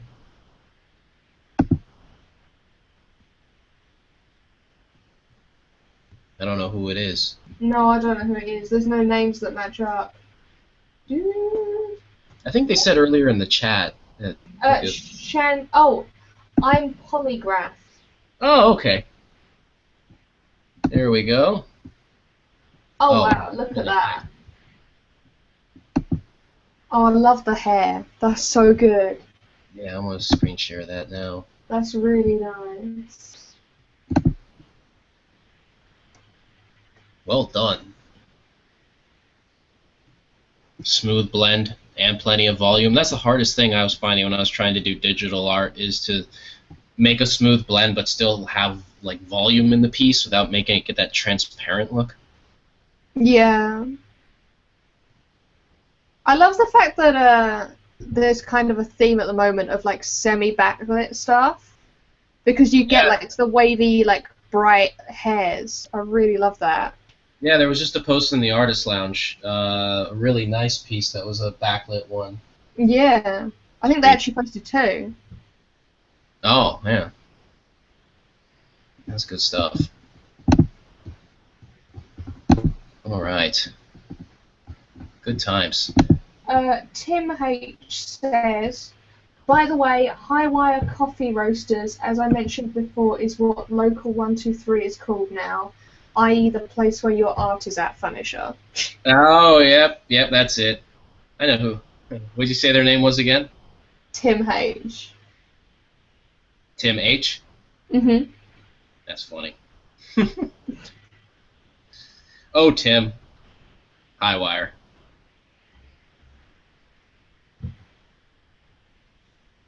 That's the jam. I like how I forgot. I'm such a dingus. Everyone's like freaking out in chat. They're freaking out? Yeah.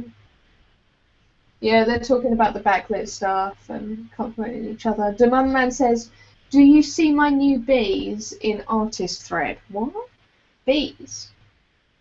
Oh, he has beehives. What? Yeah, he raises bees.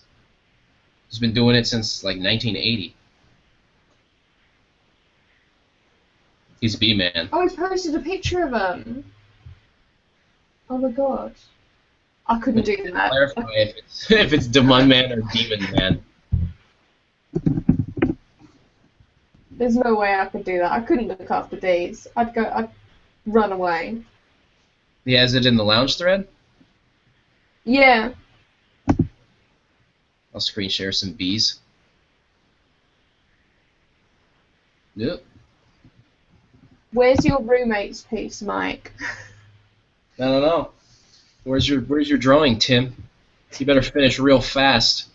Usually when I say it, it slides under the door, so I'm kind of expecting it to slide under the door within like 5 seconds. But that's putting a lot of pressure. We're gonna I'm gonna show these bees. Oh God, wrong thing. No, what have you done? I did not share right. Let's try that again. No, it's doing it again. Okay, you know, I don't think I can share the bees. We'll have to share them next week. This Alright, thing's we'll freaking. share the bees next week. So, remind us. Remind us to do it. But, do we want to finish? I'll have to share Tim's drawing next week, I guess. Yeah, because it's getting quite late now, so Yeah. maybe we should head off. It's time. We sing our farewell song. I'm not And then- singing with you. And then You're gonna most- try that every week, and I'm never gonna sing with you.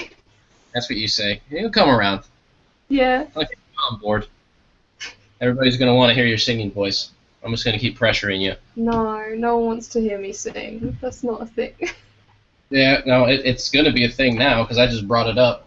No, I'm just gonna end the podcast. I'm just gonna like leave. Just stop. Just like goodbye. Thank you everyone for drawing along with us and watching and stuff. It's been good fun, and this was actually the quickest podcast I feel in a while. Although we did start late, but How long did we run on it? well, I don't know the actual time. What is the actual time for it? 3 hours 9 minutes. Oh, look at us! All right. We're like on time, even though we're finishing at the same time. Like it's 5:15, so Oh, gee. At least we did the right length of time. we did the right length. So we want to Baby be kind of steps. like We're this. getting there. Just a little bit at a time. Just It's a little step. we're nearly at 10 videos. What are we gonna do to celebrate 10 videos? The 10th anniversary. Will that be Yeah. like the Critica cast or whatever? I think we should start podcast highlights for the 10th one. I'd love to do some highlights. Do we just open the floodgates and just let everyone jump in? What, and let everyone like pick what they want?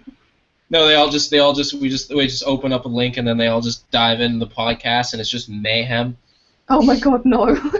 it would be such a mess because the screen would be everywhere. It'd probably crash actually. I can barely manage you. Deal with. No, the critiques would be fun. I think some highlight reels would be fun. Yeah, we'll see what we can do. Yeah, we'll do something special. Yeah. Unless it's the next one and there's very little time. We have at least 2 until it's the 10th. Yeah, no, we're on episode 9 right now. Well, wait, does that include the one that was 2 parts? No, that doesn't include that. It was the one that was 2 parts was counted as 1. Damn it. Well, So- okay. We got work cut out for us. So we gotta figure something out this week. Why did we have to promise something on air? But we haven't said what it is though. It could just be a drawing of platypus. It's fine. Yeah, it could just be Platypus Day. Platypus Day. We draw all RGDs to look like platypus. Everyone come up with a platypus question, and then we'll answer as many platypus questions as possible. Yeah. Exactly. Oh God. We're done. Alright, thank you everyone for watching. It's been good fun, and we'll see you again, hopefully at the proper time next week. Bye! So long and goodbye.